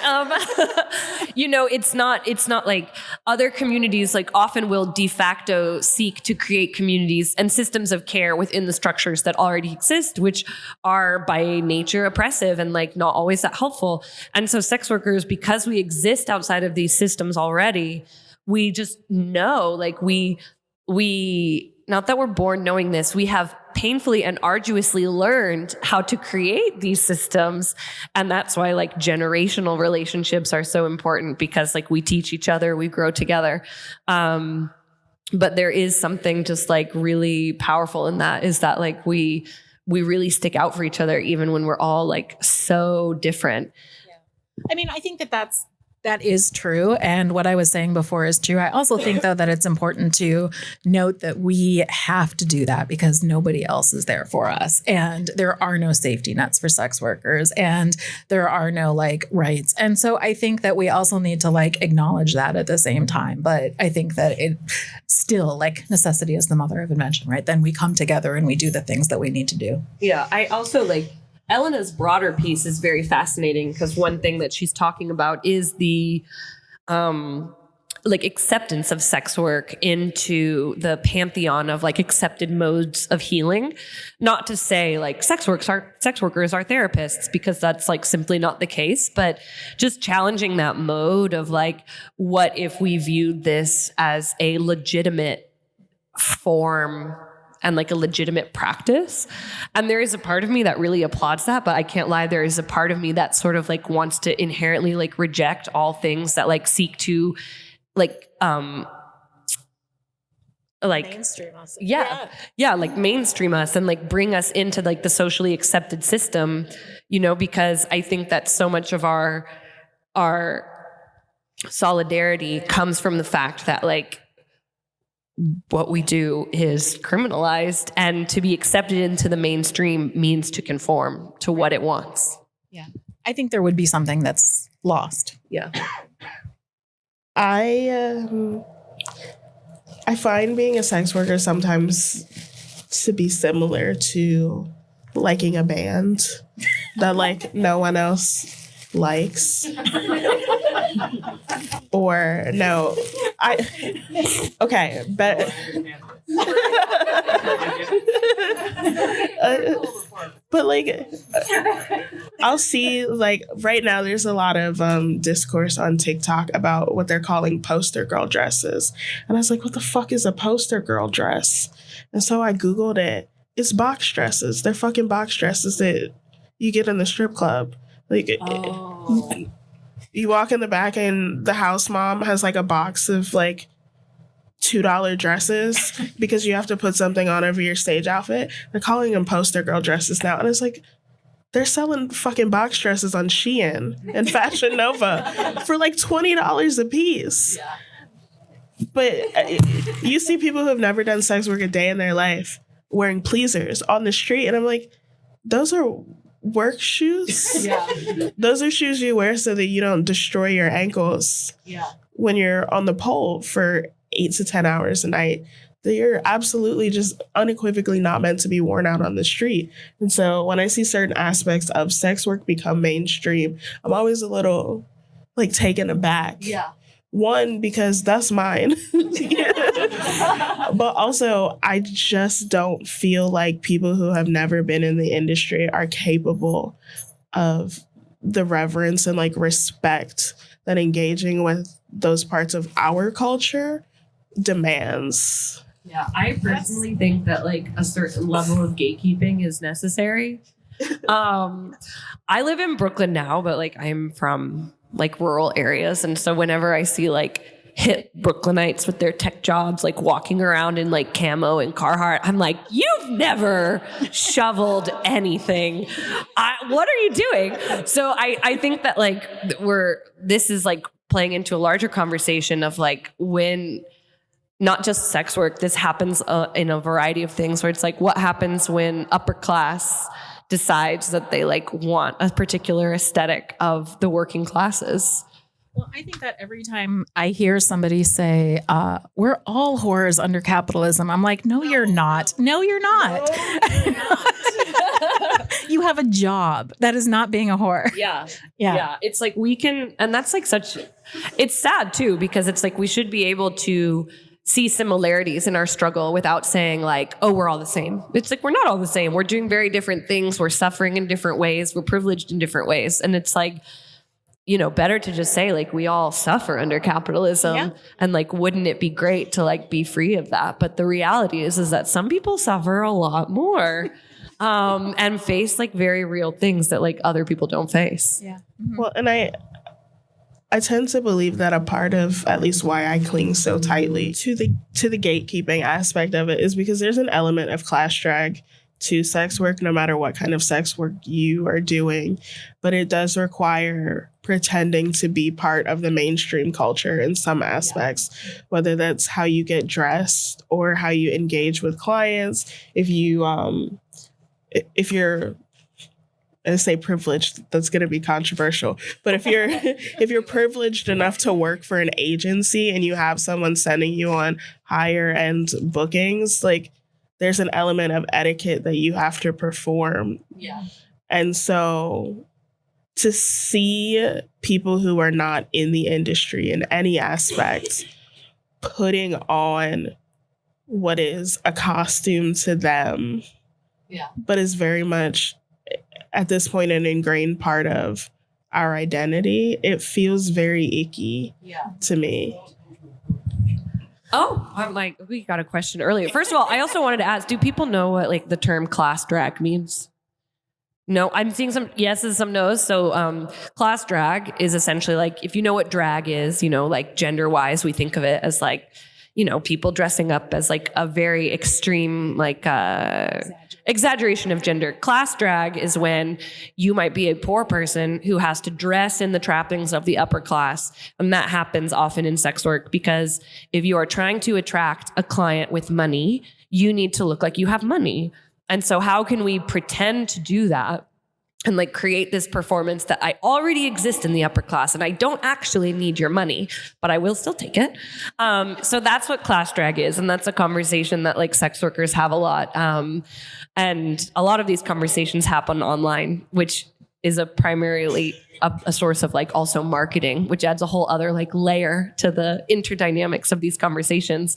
But an audience member brought up the idea of it being cultural appropriation. So yes and no, because I will say there's also another side to class drag, especially amongst academics and researchers, and who they either pretend to be sex workers or they will engage in sex work, but they manufacture a backstory that is not accurate, wherein they pretend or play at poverty in order to ingratiate themselves and make themselves seem more authentic to other sex workers. And so in that aspect, I wouldn't necessarily call that cultural appropriation because often they are actively engaged in sex work, usually not full service sex work, but they're engaged in some aspect of it. But also, we are not considered experts in our own lived experiences. And so I don't know that it's accurate. It's definitely fair, but I don't know that it's accurate to say that sex workers have a culture that can be appropriated, because while like our clothing, our mannerisms, those sorts of things can be appropriated ad hoc, I don't know that we're considered to have a culture more broadly that can be appropriated. And I'm not a sociologist anymore, so I'm not like prepared to have that conversation. But yeah, I think that to bring us back to Elena's piece, because we could talk about like class and labor and everything for eons, but to bring us back to like Elena's piece is this fundamental question, which maybe we can give some final thoughts on in what could be the role of sex work in the pantheon of like knowledge and like legitimate work and like legitimate practices, to avoid saying healing. Well, I will say Carol Lee was ahead of her time. For those who are not aware, Carol Lee was so many things, but she coined the term sex work and really brought it into the mainstream consciousness. And I think that a lot of times sex work as a concept gets misunderstood. The idea, at least by my understanding, is to understand sex workers as laborers, not just people who have sex. And as laborers, we are worthy of the same protections as other laborers, but we're also worthy of being understood as subject matter experts, which I think is something that gets lost a lot. You see people talking endlessly about sex work and usually conflating it with sex trafficking, but very rarely do those conversations actually include us. And if they do, it's usually on the periphery or as the subject of mockery. Yeah, I mean, I was going to say that I think that one of the things that gets lost is that as sex workers, we have a very specific access that a lot of people do not have to a wide variety of people. And I've said this before on the show, but I've also like joked about this, but it's not a joke, it's real. I spent 7 years in grad school studying like gender and sexuality and theology and philosophy. And I feel like I spent a month as a sex worker and learned more about gender and sexuality than I did in 7 years of grad school. And I think that it's like very important to think about like what we see as sex workers. And I think that our marginalized status is actually really important here, because I think that we were talking earlier about maybe clients don't necessarily see us, as like people that we are, that is true. But also what that brings about is a truth telling that other people don't have access to. And I feel like about masculinity, about loneliness, about sexuality, about desires. And I think that, going back to what you were saying in terms of like, being subject matter expert, we're subject matter experts on our own labor, but we're also subject matter experts on like the way that gender and sexuality play out in our culture and the impact and the harm that it does to a lot of people. And I think that, anyone who's done sex work for a minute can say that like, we have so many interactions where like our clients say like, these are things that I haven't told anyone, including my spouse. And, I think that changes our perceptions of the world and of people and of how we're all getting along. It gives us like a backdoor access to things that are like very, very different than what most people have. Yeah, I do. Okay, that was incredible. That is a taste of what is to come. We're going to keep talking after this last essayist. I'm going to read you a little bit about who's going to read and who wrote it. Okay, our very last piece is by Amber Délice, and it is going to be read by Ashley. It is Ramos, yeah. I wanted to say Ramos, and then I looked at you, and it all worked out. Okay, so let's just start with Amber Délice, the writer. Amber is a writer, poet, intimate companion, and designer of relationship-forward experiences. Truly an incredible human being. Check out our podcast, shameless plug, for her episode. Passionate about showing the civilian world how profound client-provider relationships can be, she has been featured on numerous podcasts and print digital media, sharing with Nuance her lived experience as a companion for the last 6 years. And Ashley will be reading this. Ashley is a visual artist and poet based in Pittsburgh. She's incredibly gorgeous, and everyone should be in love with her. Her self-portraits are a form of shadow work, exploring body liberation and encouraging deep self-reflection and acceptance, an active advocate for social justice. Ashley is committed to supporting marginalized communities. Currently, she's fundraising for her family in Gaza, and details can be found on her Instagram. That's at Ashley_Luz_Ramos.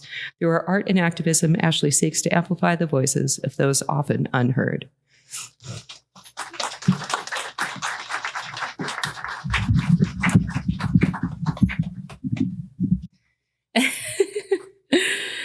All right.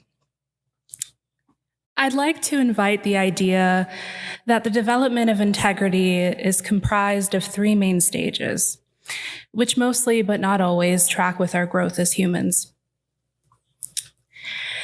At its first stage, integrity is based on childhood learnings, cultural values, and societal beliefs that we have taken on or have been instilled in us.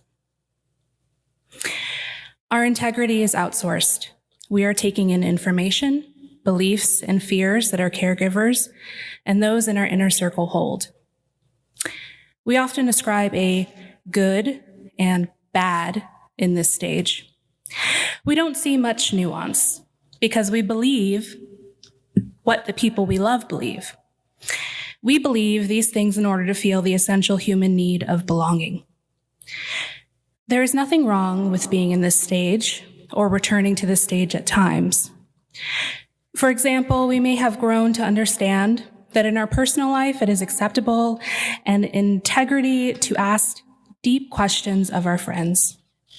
However, to our elders, it may be perceived as probing or disrespectful, and we may need to meet them where they're at in terms of their definition of integrity as tethered to respect. I am half Indigenous Pacific Islander, and I once asked my dad, who lives on a remote island a 17-hour flight away, to let me know whenever he was coming to the mainland US, because I wanted to see him. He took offense to this. I was in my younger years, and I took offense to his offense.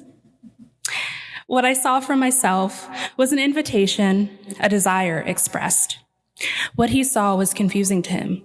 In our culture, the young always visit the elderly. To suggest otherwise denotes either ignorance or insult. I see this now for what it is, a way of survival, of respect, of lineage, and even of revolution amidst an American colonialized culture that shoves its elderly away in retirement homes. For us, we pay homage through visitation. As such, it is important that wherever we are in our integrity development, that we not hold any one stage as better than the other. In the second stage, our integrity is based on personal values and lived experience. The process of moving beyond the first stage is often messy, a slow alchemical dance of shedding and becoming. We peel off our ill-fitting masks and stumble through the wreckage of expectations, sifting through the debris for the glint of our own desires, the echo of our own truths. It's a journey with no map, just the flickering torch of intuition and the courage to stumble into the unknown. We come to create our own map of morality. This is right and this is wrong, often in all cases. This is predominantly where the arguments I listed above for the rightfulness of seeing clients in closed relationships live. They stand for the belief of our work is valuable to relationships, for human touch. We have the right to do our jobs and to not be concerned with our clients' relationships. These are value-based stances. However, in the third stage of integrity, our integrity is based on a deeper knowing and responsiveness to the moment. It is based in surrender to divine will and trust in greater. I call this stage sacred integrity. If we live only by value-based integrity, we will miss the opportunities to meet someone or be met in the most sacred or holy of ways, through the great mystery that is meeting the now, moment to moment, and allowing for our hearts to break, for our vision to widen, to grow our capacity for care and compassion. We cannot know what is coming. To claim that we do is based in delusion and ego.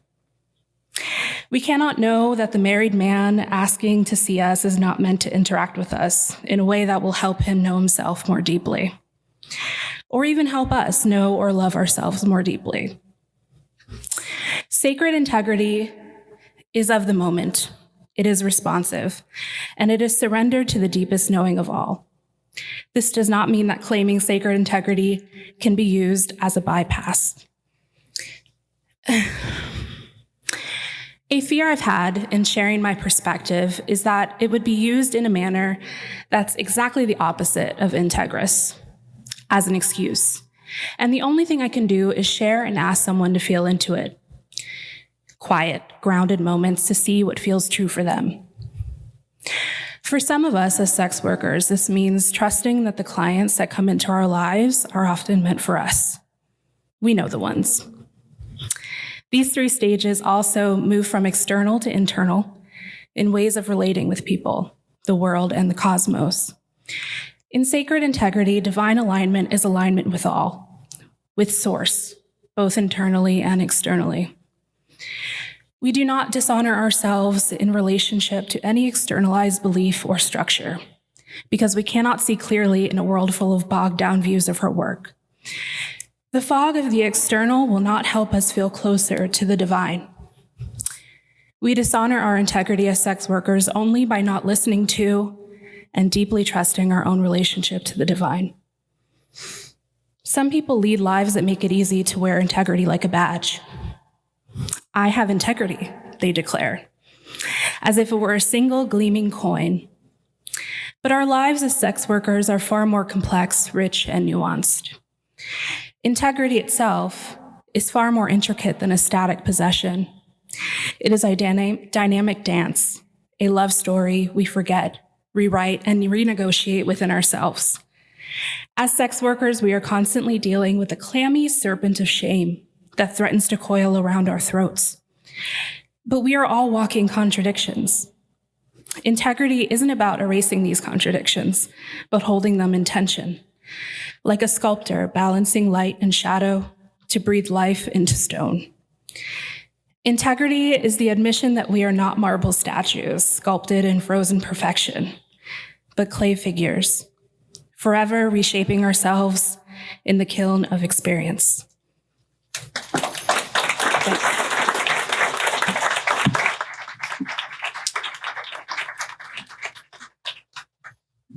That was beautiful. Thank you, Ashley. So here we come full circle. We really got back into the personal again with integrity. But I think that brings a really interesting question to mind. You, as sex workers, all of you, and any of us who are visiting here who also are, really have to struggle with the concept of integrity. The outside world doesn't give it to you. So how do you maintain your own, and how do you decide what that looks like? Oh, I can go ahead and start. Oh, I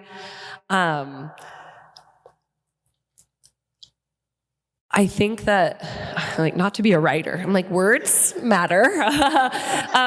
The words you use matter.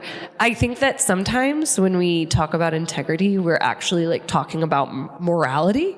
And the thing that I love to say is that like morality is for rich people. Like morality is for the people who have the comfort to like never have to make difficult decisions, right? And there are things that come up in being a sex worker that are wrong, like sleeping with a married man and his wife doesn't know, you know, like by all accounts, that is like not a good thing to do. But you do it. And so integrity is not, to me, integrity is like an internal process.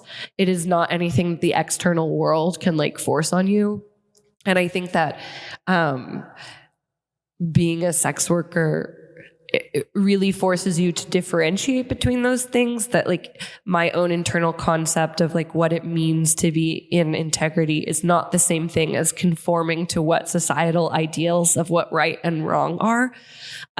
Even if some things like, you know, like are not good, it's not like a nice thing to do to like cheat on your wife. Like, that's not very kind, but that's something that you have to like live with and grapple with of like, what are my personal responsibilities and where do my personal responsibilities end? Like as a sex worker, I am not responsible for my clients or their decisions in their personal life. And if they want to make harmful decisions in the rest of their life, like I don't have to enable that, but like I also don't have to like take it on as my own responsibility. But I think that it opens up this interesting question of like, not just sex worker to client, but just as people as a whole, like what do we owe to each other? And like, you know, when you show up as a sex worker, like clients are not always getting your best self. And like, that's just true for anyone like going to a job ever. You're like, I can't always be my best self. But that's really what I like grapple with is like, you know, what do we owe to each other? And like, how can I be present in each interaction in a way that feels good to me? Like regardless, not in a pick me type of way and not in like an approval seeking type of way, but just like I can walk away from every interaction, whether it's with a client or not, and feel good. Like, hey, like that's how I wanted to show up in that moment. But I'm interested to hear what other people think. Okay.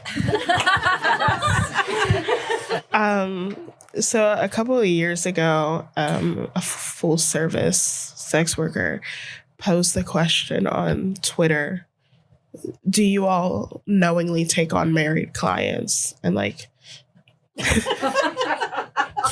there was an incredible dog pile on this poor woman. I think she was asking in good faith. But then there was a follow-up tweet where she was like, oh, I'm sorry that my morals would not allow me to do that. And it's like, okay, why are you pussy watching?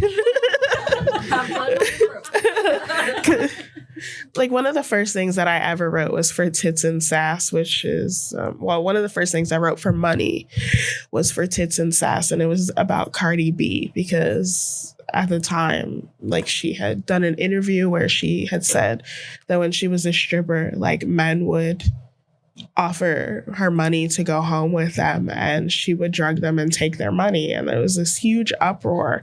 And I remember thinking like, wow, it must be nice to like afford to have higher ideals.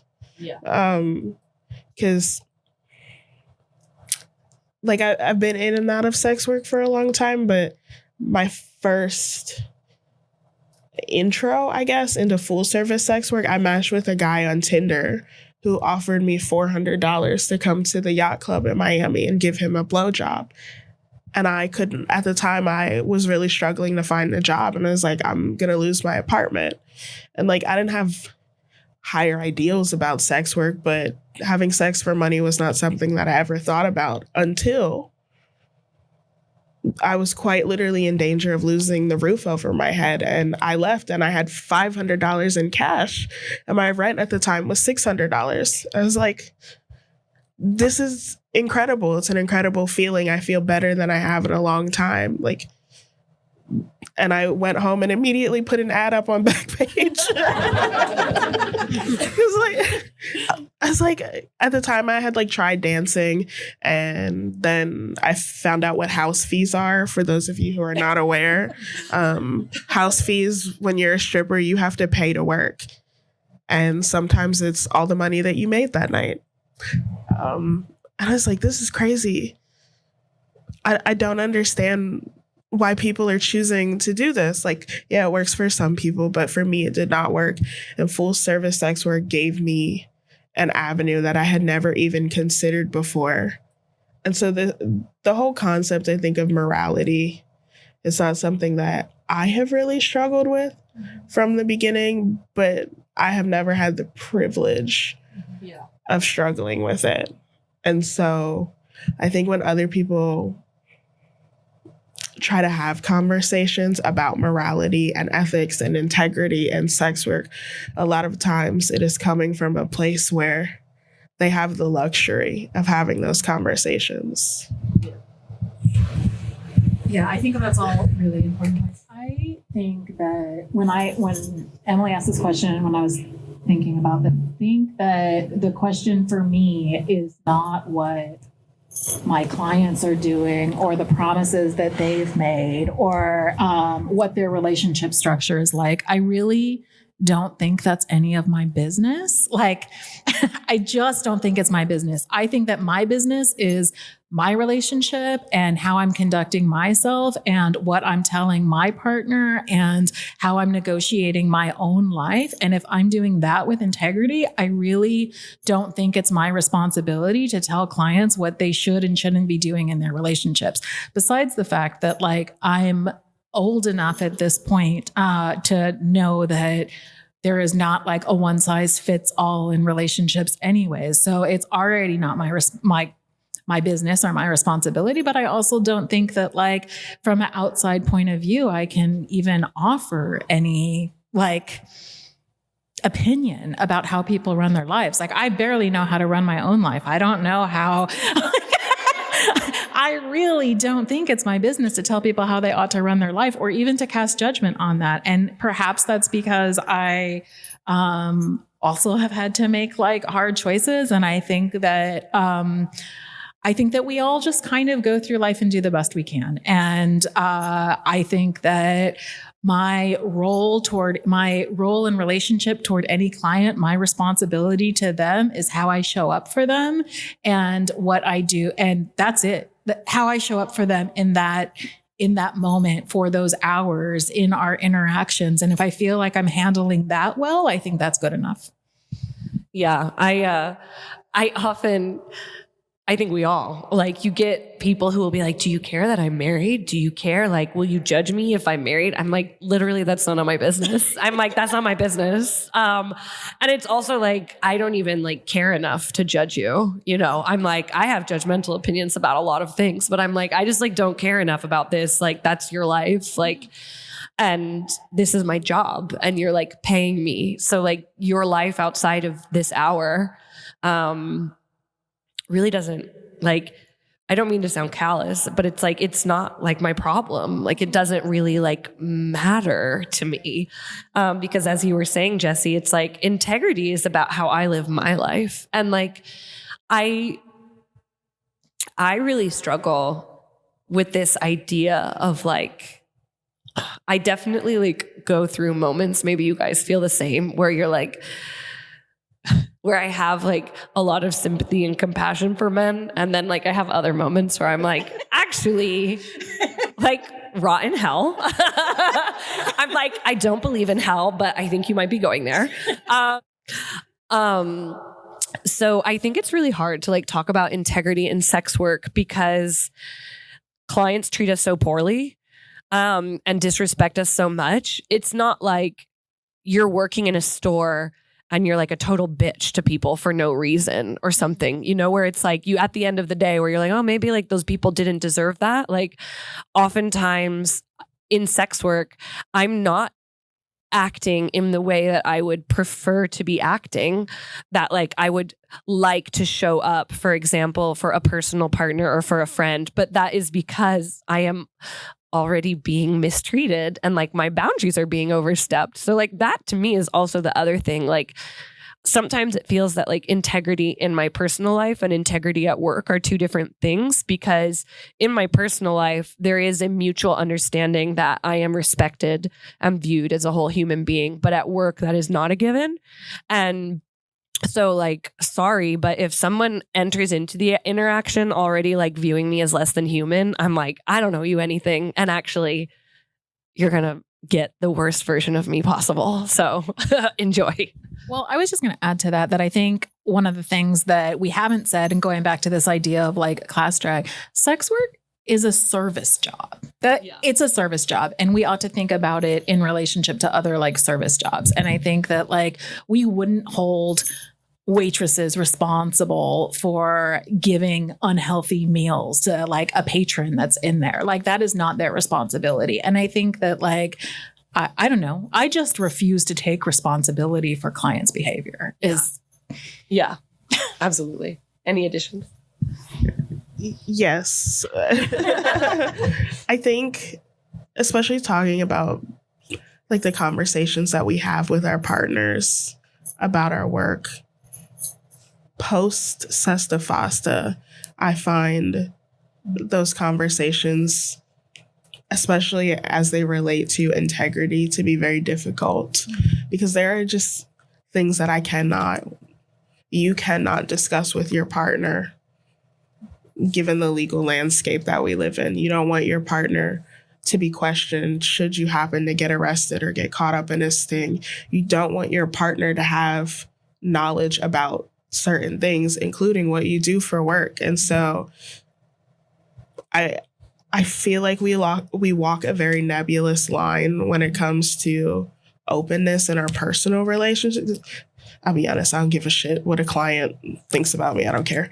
But like the person that you build your home with, the person that you plan to build your life with, that I think finding a way to ground your ethics in those relationships is a lot more difficult. Because even having conversations with my mom is great. She is my best friend. She'll kill me if I say one of my best friends. My mom is my best friend. And like, my mom called, this is a couple years ago, but my mom called me and she's like, I think my neighbor is being pimped out. And I was like, okay, why do you think that?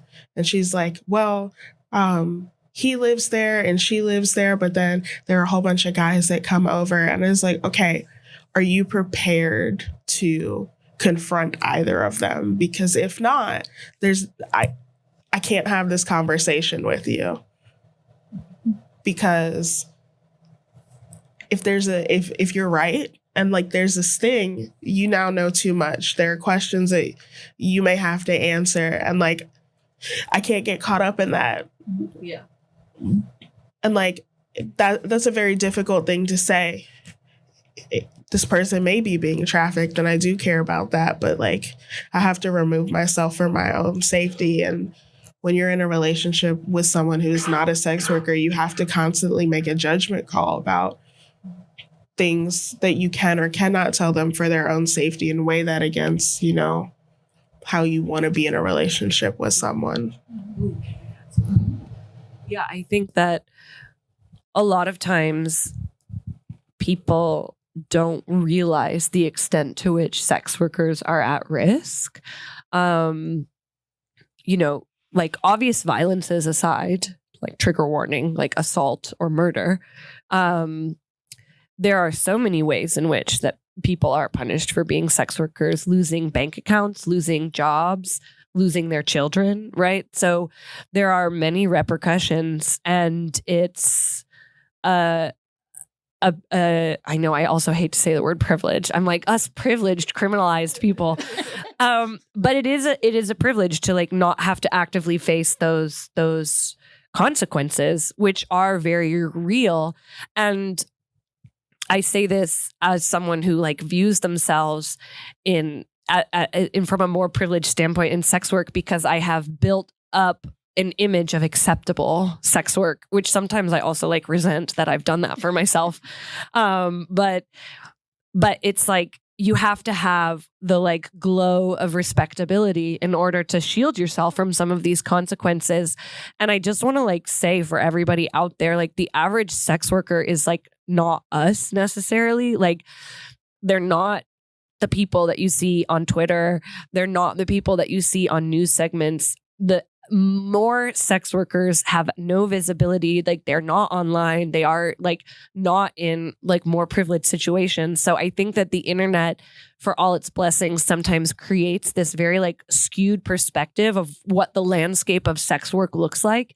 And it makes us look like a bunch of like middle-class people with like other professional jobs. And like, here we are, like even now, like on a podcast.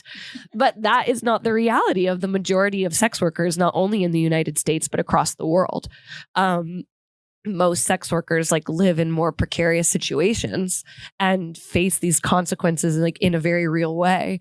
So when we talk about like integrity, even to bring it back to the essay, sometimes like, and that's an internal conversation that we're always having with ourselves, right? Is like, you know, am I being like the person that I would ideally like to embody?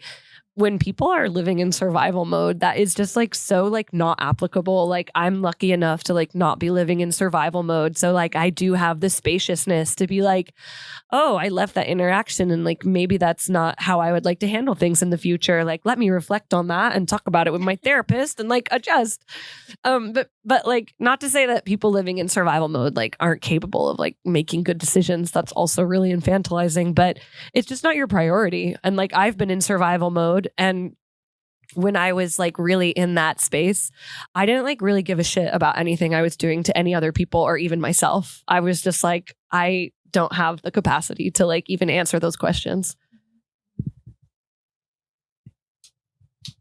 Mic drop. No, actually, yeah.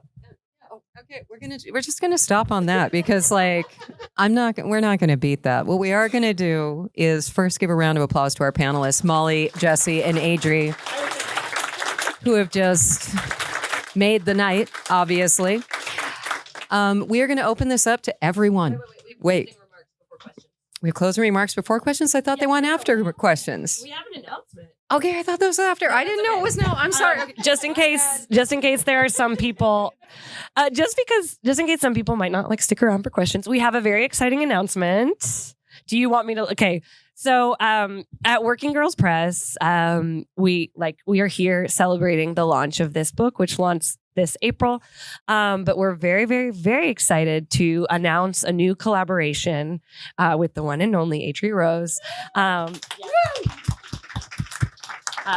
We are currently in production for a book that she is editing, and I would love to like pass the mic over to her to explain more. Okay. So, I think it was 2 years ago, the show P-Valley came out on Showtime. For those of you who are not familiar, it's a show set in Mississippi, and it's about a strip club called The Pink. And I wrote a review of it for Trist for their blog. And my greatest frustration with the show is that it was very sensational.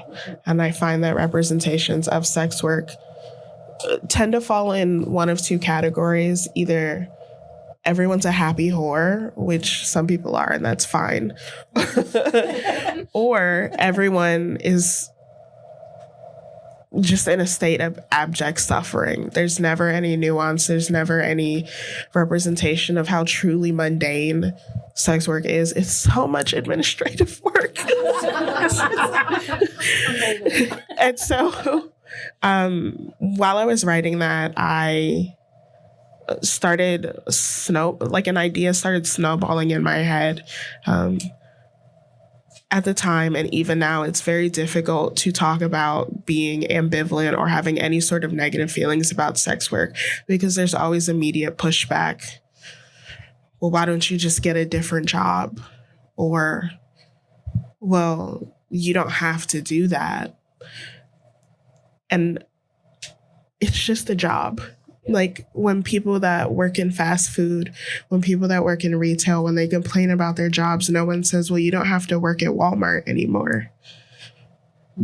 Because you make the best of the circumstances that are available to you. And the three of us occupy a relatively privileged position, but so many sex workers do not. And they still should be given the opportunity to express negative or ambivalent or really any kind of feelings about sex work. And so the book is called I Hate My Job. And I'm really grateful to be doing this with Working Girls Press. I really didn't pitch the book anywhere else because I knew that I wanted it to come from sex workers. In our initial conversation, I said, this is very much, from my perspective, a gift to a community that has been incredibly supportive to me. You all, please buy the book. Please engage with the book. But it is very much by sex workers for sex workers because I wanted it to be a conversation. I wanted it to be built as an opportunity for sex workers to speak to each other about all of those complicated and messy feelings that they have about their work. And so I believe by this time next year, we'll be just about ready to release it. We're so excited to be working on this project with Adrie. I Hate My Job, Thoughts on Labor, Sex Work, and Capitalism. If you go to our homepage now, workinggirlspress.com, there's a link to the Kickstarter sign up. And the Kickstarter is how we funded this book. Essentially, it is like a robust pre-sale period, you know, and the pre-sale includes other amazing goodies. It's like advanced copies of the book, ebook, copies of the Holy Hour, merch, like editor consultations. There's many different tiers. But if you go to Working Girls Press and you sign up to be notified when the Kickstarter launches, we're launching it at the end of November. And by November 2025, we will have the release. I'm like, should we have the release here in Pittsburgh? And it's a very exciting book. It's a very intimate group of contributors. There's 10 contributors, so it's more a conversation than an anthology. And we're just really excited to be releasing it. So I'm going to say it again. Go to our website. There is a click through to Kickstarter, click notify me on launch and pre-order your copy. Because that is how we keep the collaborative and like the, that's how we create financial like sustainability is we do these Kickstarter and we are like crowd funded and like pre-sale funded. And that's what allows us to like pay people and do profit shares as opposed to just having to like, I don't know, be money monger press. So thank you so much for Adrie for making that announcement. Thank you to Jessie for being on the panel. Thank you to Emily and all our hosts. Now we can give one more round of applause. And then we can open it for questions. No, we also have to thank Molly for having a dream of opening a press and producing books and then actually doing it. Because if you're in this room, you've probably imagined that someday you would produce books for people and it would be a cool small press and it would only produce good books. But all of us failed on that. This one did not. That's all I'm saying. We all dreamed it at one point. She brought it to life. So we're going to open this up to you, our incredible audience. Who has a question for our beautiful panelists? Yeah. I don't have a question, but I wanted to add. Sorry. I really enjoyed all of your essays. They're really empowering, and it felt nice to like have it put into words. There are things that I think about all the time. I just kind of like I journal, and you know I talk about it in therapy, but I never hear someone else say it. So it's nice to hear someone else. With your integrity discussion, I really enjoyed that. What I've noticed is for myself, it's like self-preservation as well as others. Like being a Black trans man and like having to kind of navigate the space of like sex work and having to like feminize myself to get more attention or more attraction and like hating that, not hating it because I know how to do it. It's like the best part of me, like a persona, like crafting that separation, dissociation from having to like be like when I'm not in feminizing lingerie or whatever the case, I'm not on the clock. And when I like go certain places in Pittsburgh and someone will say like, I seen you. And I'm like, because work me and like real life me are two different people. And it can be scary, like the safety. But one of the biggest things with integrity is boundaries, which I've noticed. Like over time, it was this impulsivity and this like, if people objectified me or, fetishized me for whatever reason, it felt like, well, this is my only option. This is the only thing available to me, so I'll take it. But to say no is so empowering and so hot to be like, no, I don't want to. Or like, I don't owe you anything. And seeing how like quick their demeanor changes, whether it's threats or whether it's like, well, I don't want to sleep with you anyway. Well, it's like, you tried so hard. But, but it definitely has that empowering sense whenever you know what you're doing and you can kind of traverse it in a way that's safe for you and getting tested. Like one of the biggest things for me is my integrity is like, I get tested, I want you to be tested too, or share your results. But people get angry about that. I'm like, that's something I won't forfeit for anything, no matter how much money you offer me. You get tested and show me, or else we're not doing anything. Yeah. But that's all for me. Thank you. Questions, comments, just general praise? I mean, it wasn't a question, but I think that there's something really interesting about what you said, because I have had a very similar experience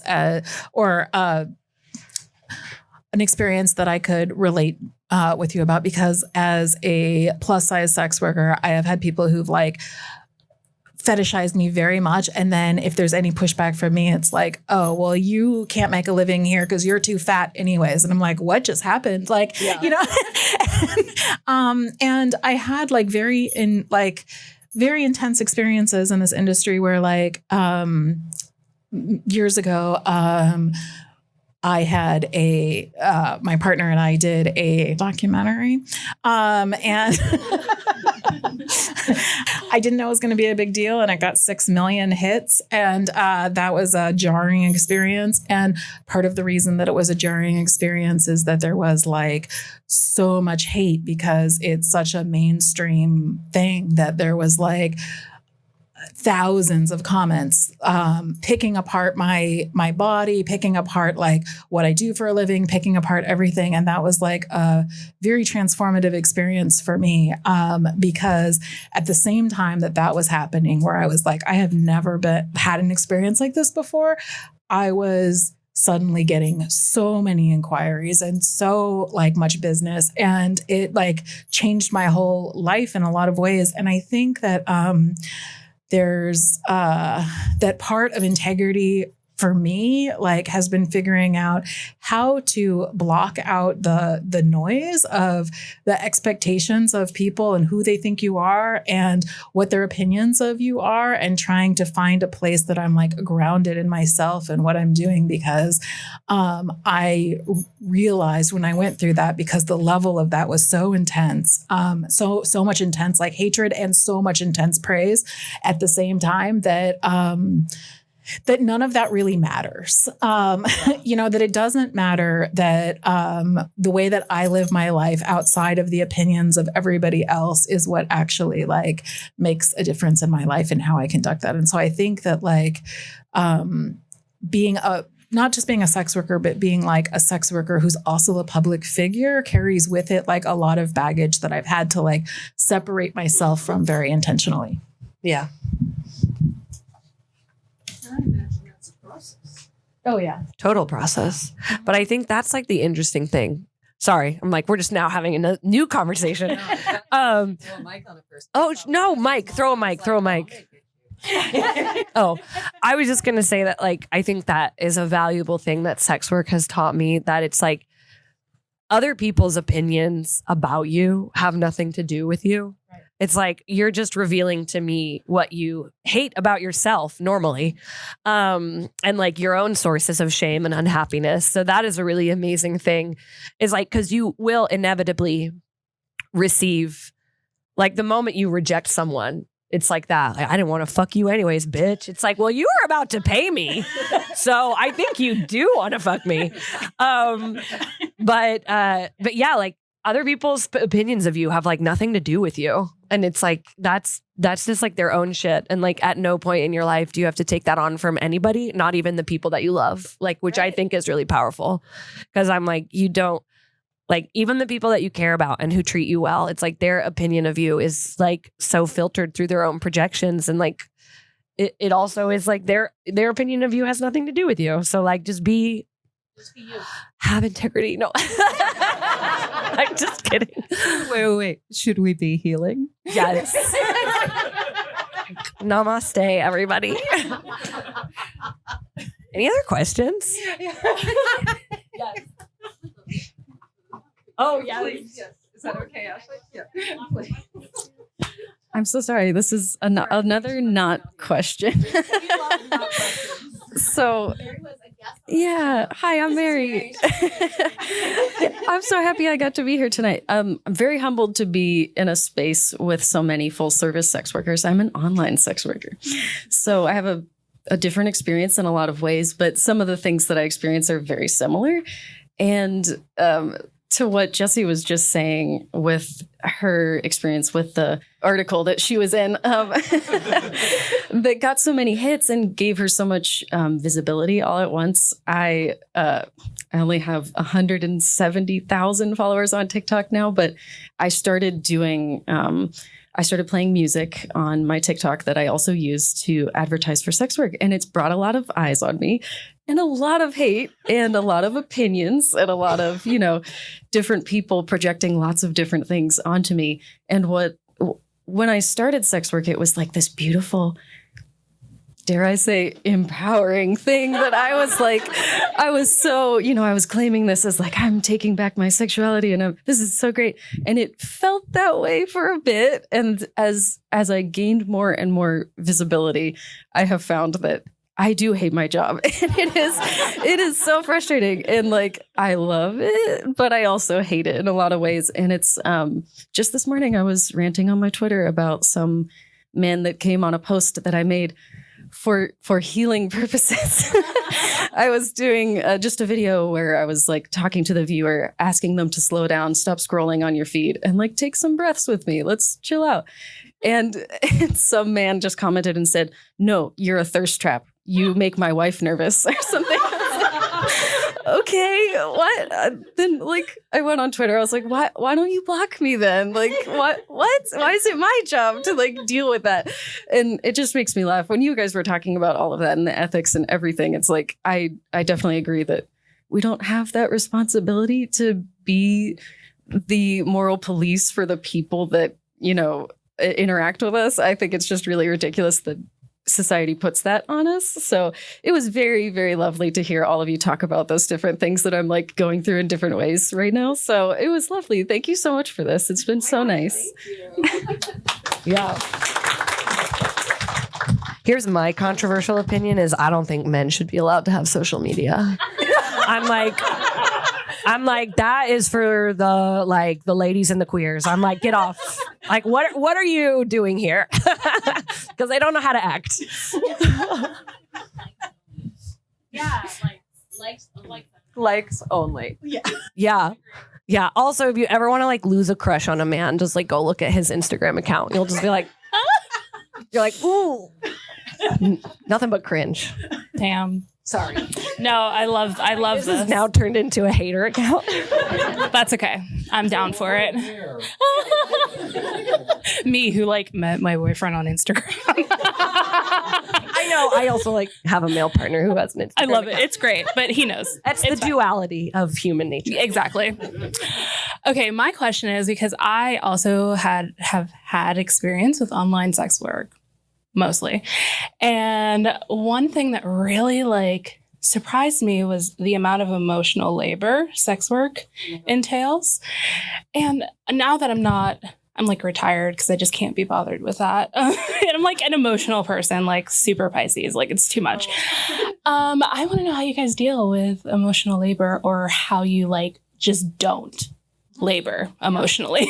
Like generally any of yours like feedback on that, because that my experience from that like kind of changed my life. I did learn a lot about people. Yeah. But like it's just so much work and I'd rather just like do the sex. You know what Yeah, I mean? I will say, like, I know that I just have been talking. I like, my short answer before I pass the mic off is that, like, I just don't. I do online work, I do full service work, and I also work in a massage parlor.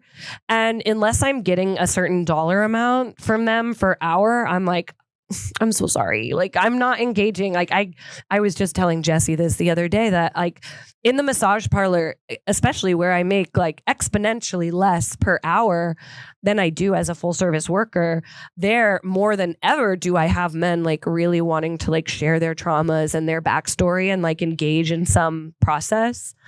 And I just am like, I'm like, I can't. I'm like, sorry, I'm like not making enough money for this. And it's like, I already have to like jack you off at the end of this. And like, that's its own thing. So I'm like, I think we should just like start upcharging in the massage parlor. Be like, emotional labor is $300 extra. I'm like, otherwise you're getting like really curt, perfunctory responses, and like online work, like forget about it. I'm like, you gave me $7.99. Like, I'm like, if you think you're getting literally, and like that $7.99 includes like a whole library of like naked pictures of me. So like. Yeah, I think that like for full service work, because I now charge like a certain dollar amount where I'm like, yeah, like I'll do that for you, but like not via text afterwards or anything. Cause you know, sometimes people, they're like typing out paragraphs to you. You're like, no. So that's my response is don't do it. I actually find it harder than that. Yeah, I am a Pisces. No, I find it harder than that. And it's actually something that I'm like working through a lot because I interview a lot of sex workers for my podcast, obviously. And one of the things that recently I was talking to an author, a sex working writer named Charlotte Shane. And one of the things that really struck me about her interview is her interview, but is that she said in writing her book, what she was able to do is because there's a client that like goes throughout her book her book's called The Honest Woman. And this one story of this one client like goes throughout. And I asked her what it was like to write that book. And she said that she actually, in the writing of the book, sat down and like cried about that relationship and what happened in that relationship. And that was really surprising to her because one of the things about sex work is that you have to just be like completely open and then shut it back down, and then completely open and then shut it back down. And that there isn't really space for that. So when she lost that client, and she lost him because he died, and she found that out in the newspaper, because one of the hard things about our work is that we have these incredibly intimate like relationships with ongoing relationships with people that we're completely outside of the lives of. And, you know, I had a client like this that I saw for several years who, when he was very sick and went into the hospital, said, I am going into the hospital. I have erased you off of all of my devices because if I die, I don't want anyone to find out about your existence. And there was a part of me that was like, okay, you know, now I'm not going to hear from you, and you either are going to die or you're going to come back, and I'm not sure, but I can't check in on you, you know? And I think that, and so she was talking about that same experience and about how she didn't allow herself to grieve that relationship. And the reason that she didn't is because she was like, now I'm down a client, now I'm down some money. I got to turn around and I got to find a new one to replace this.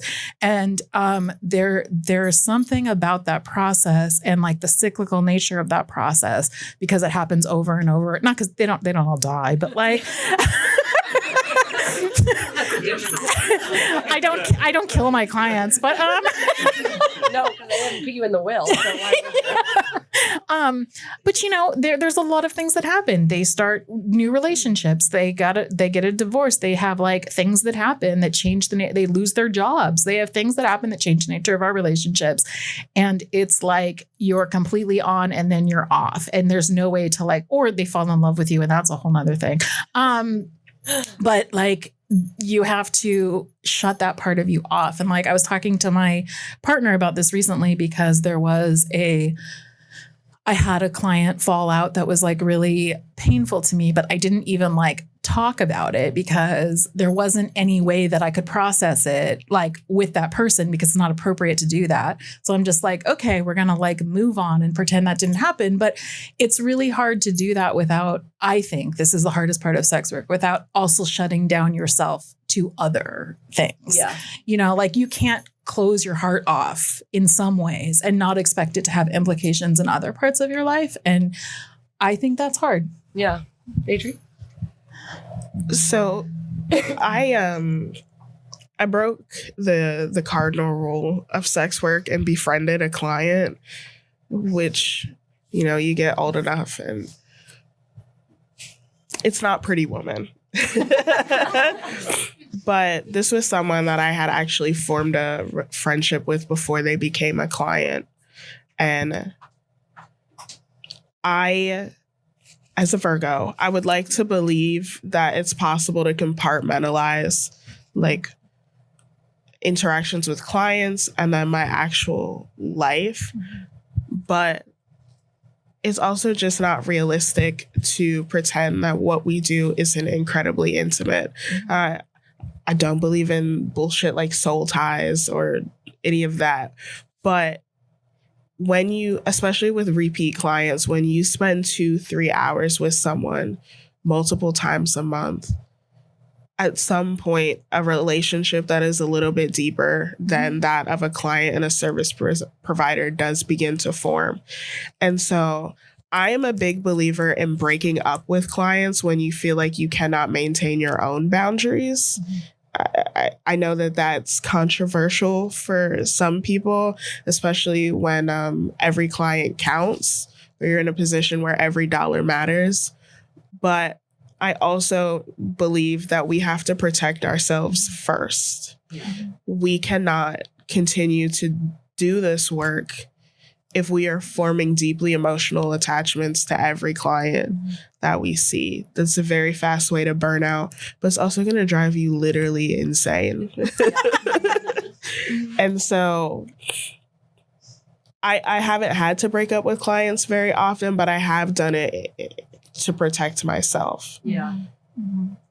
And aside from all of that, the one client that I have formed a friendship with, I feel like he has compartmentalized that more than I have. And whether that's because he's married and has children and like we run in very similar circles, I don't know. But it's very easy, I think, now on this side of it to be like, okay, that was then and this is now.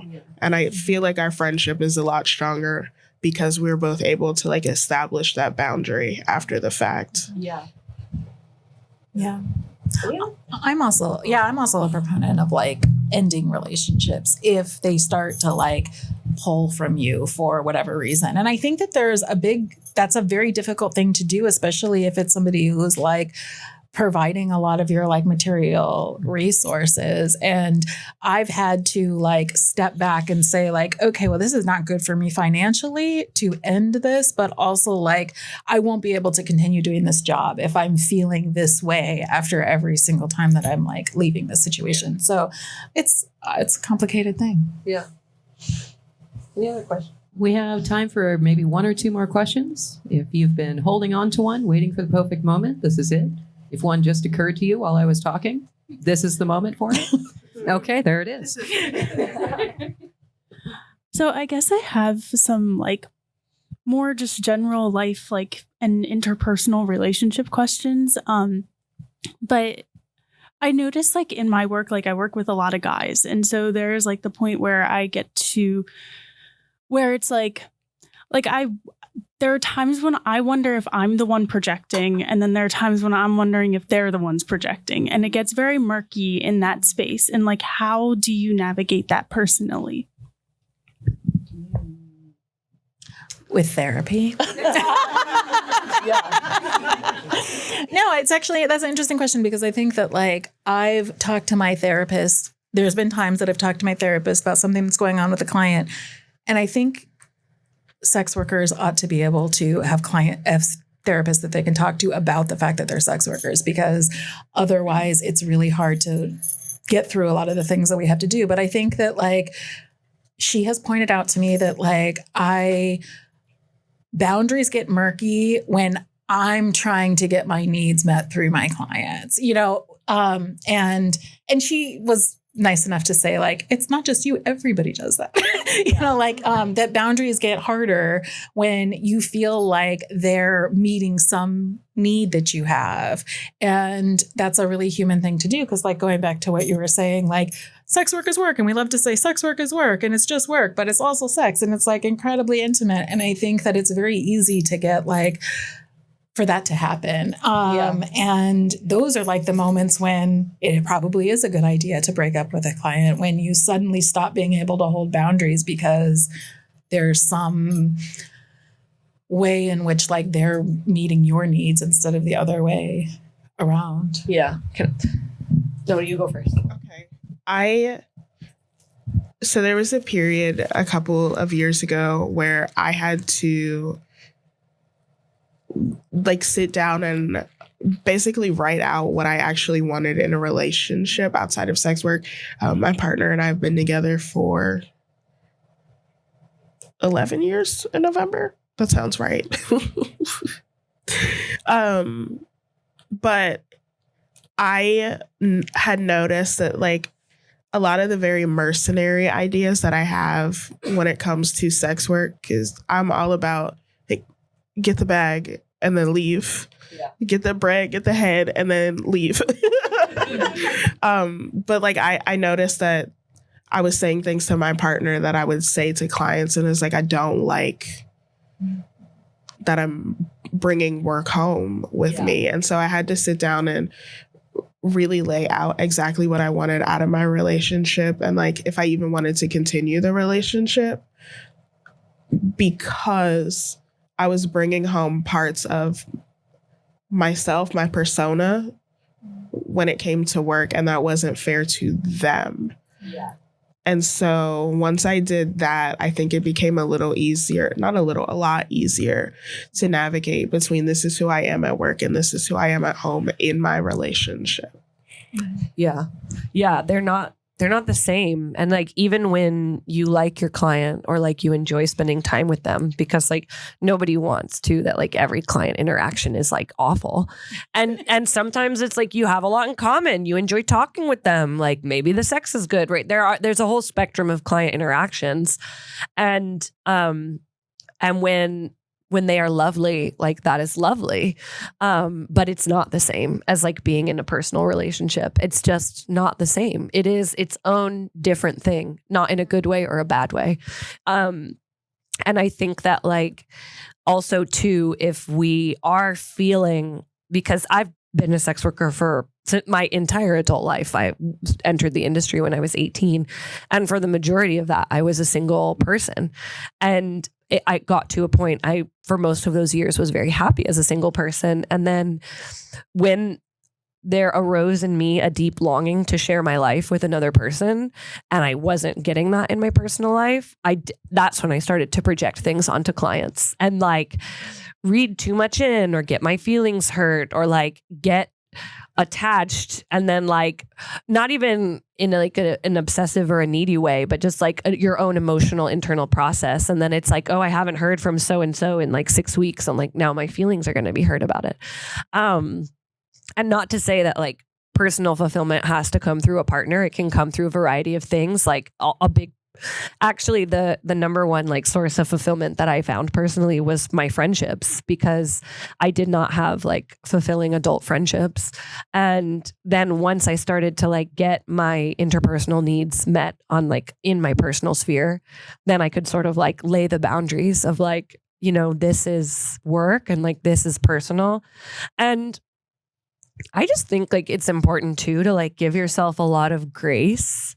Because as Jessie said, like sex work is work, but it is also really intimate. And like, I don't know, like sometimes like shit just happens. Like I'm like, I hate to say it, sex workers can be messy sometimes. Like I really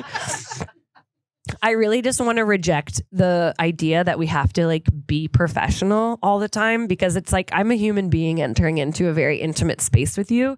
And like, I have my own life and I have my own internal world. And like, yeah, sometimes I'm like a hot mess. And like sometimes I am like, you know, professional and like do all the things right and whatever. But I just want to like reject the notion that, you know, you have to, I mean, like part of the reason people enter sex work is because there's no barrier to entry, right? You don't have to be a professional. You can be a hot mess express and still make money as a sex worker.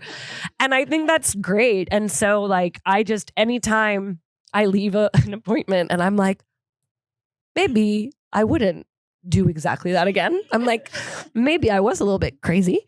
I just like forgive myself for that too. Cause I'm like, you know what? Like I'm a human. And also like, I don't think clients like leave a date obsessing about me or like picking apart the minutia of our interaction. So I'm like, I'm not going to do that either.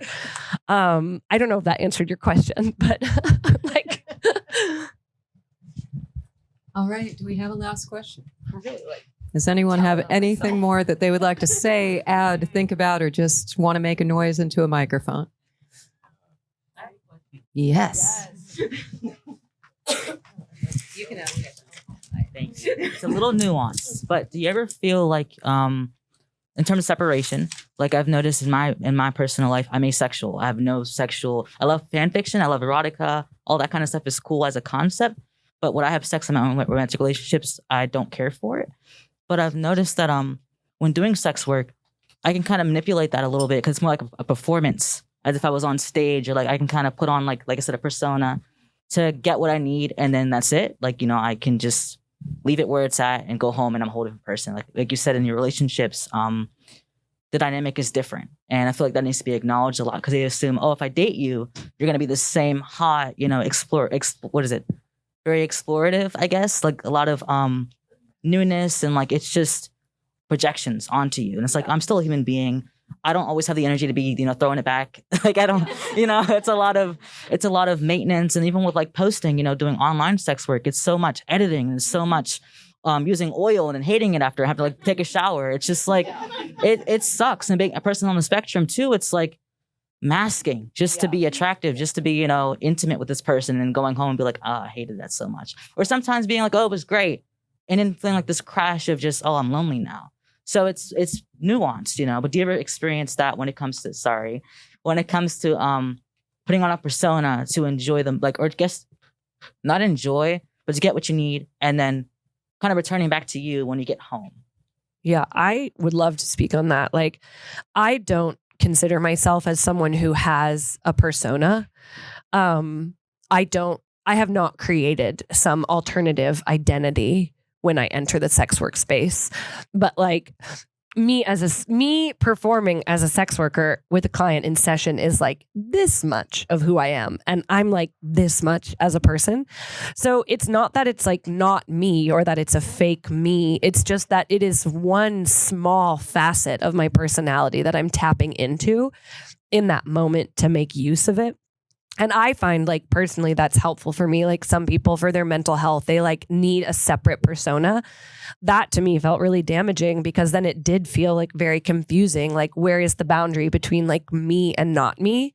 And I'm also just like not good at it. So I'm like, I'd rather just like be me. I'm like, you're kind of getting like, maybe you're getting like the goddess me or the porn star me or like whatever, but you're getting such a small facet of who I really am. But that's the thing. It's like, there is so much depth like beneath that one thing. And so for me, like coming home at the end of a session, there is so much less work to do to reconnect to myself because I never actually like left myself behind. What I like to do after a session, I'm like, my like reclaiming of the body ritual is just to like be a total gremlin. And it's just like sweatpants, wine, Chinese takeout, and a really bad movie. So I'm not good at the persona either. I very much, I thought that I would do that at the very beginning and tried to like create something. And then I was like, I can't stick to it. I need to just like be myself. And also I felt like, so, but what I would say is what I do that allows me, like helps me do it is that I think of going to work as putting on the best version of myself, you know, and that to me is actually really fun. Like, oh, I get to look better than I do when I'm in my house and I get to go to fancier places and that's really nice. And, I'm going to tell myself now. The hardest thing for me as somebody with like pretty intense ADHD is being focused. And like my partner will say that I am like spaced out half the time, but I am not spaced out at work because like I'm not allowed to be. And so like that's for me, like the hardest part is that like I have to really focus. And there's something kind of about that that's like, I'm going to be engaged and I'm going to be charming and I'm going to be all the things that I would like to be. And then I leave feeling proud of myself. Like I got to do this thing and play the best version of me. And now I'm going to like not listen. Yeah. Yeah. This is my mother. I didn't like invent ADHD, so she knows what I'm talking about. So yeah, I don't know. I think that what I tap into is like I want to. It's like we were talking about drag earlier. It's like an exaggerated version of Jessie. Like Jessie's in a good mood. Jessie is like charming. Jessie pays attention when I talk, and I'm sure. I'm sure that my family would love it if I played Jessie at work, but I can't do it 24/7. I can only do it, when I'm at work. So I think that like, I also kind of do that. Like I'm going to now watch 3 hours of reality TV because I can't actually focus that hard on real things. But there's something about it that like, I actually really like stepping into that because I feel like it's the best version of myself and I get to play that. And then I get to come back and be like, a much more lazy version of that. So I have always said that I don't do client-facing social media because I don't want to attract clients that demand a specific version of me. Yeah. Having said that, I think that a lot of times people who have engaged with me largely or entirely online are sometimes underwhelmed when they meet me in person. I am very much an introvert. I'm not a very sexual or even forward personality. Sedate is not the right word, but I think online, I give myself permission to be the most exaggerated version of myself. And don't get me wrong, like on the inside, I'm still just a girl from Miami who loves to fight. But especially as I've gotten older, I just don't feel obligated or even interested in that performance offline. And so with clients, yeah, I wouldn't say I do a persona, but it's me. It's just the most me that I can get. And then I come home and I'm very much a gremlin. I watch, right now it's The Secret Lives of Mormon Wives. I'm obsessed with it. But I watch reality TV. I watch Law & Order SVU reruns. I watch American Dad. I take my hair and my face off and like put on my sweatpants and just am. And I think that to me is probably the best part, is getting to like become less of myself, or a lesser version of myself than I am when I engage in the industry. Yeah. All right. This has been an amazing night. You can keep clapping if you want. I really enjoy ending every interaction with a large group of people with a group yell. I know this is weird. Yep. No, it's a real thing. And this is not scripted at all. I brought all this in my own. This is my own bullshit. All right. But I always wait to find out what it's going to be. And I think tonight's obvious answer is radical boundaries. So if you guys want to join me, I'm going to count to 3 and we're all going to yell radical boundaries because we really need it. And also after sitting for this long, people usually like yelling. We just don't know it. Okay, we're going to go 1, 2, 3. Radical boundaries! Thank you for joining us for another episode of When We're Not Hustling. I'm your host, Jessie Sage. You can find me on Twitter at sapiotextual or visit my website at jessiesage.com. The show was produced by Emily Foster and the music is by Benjamin J. Beninati. You can follow us on Twitter and Instagram at NotHustlingPod. To support the show and get sneak peeks, please go to patreon.com/sapiotextual. For more information about our show and what we do here, please visit our website at nothustling.com. Signing off. Have a great week.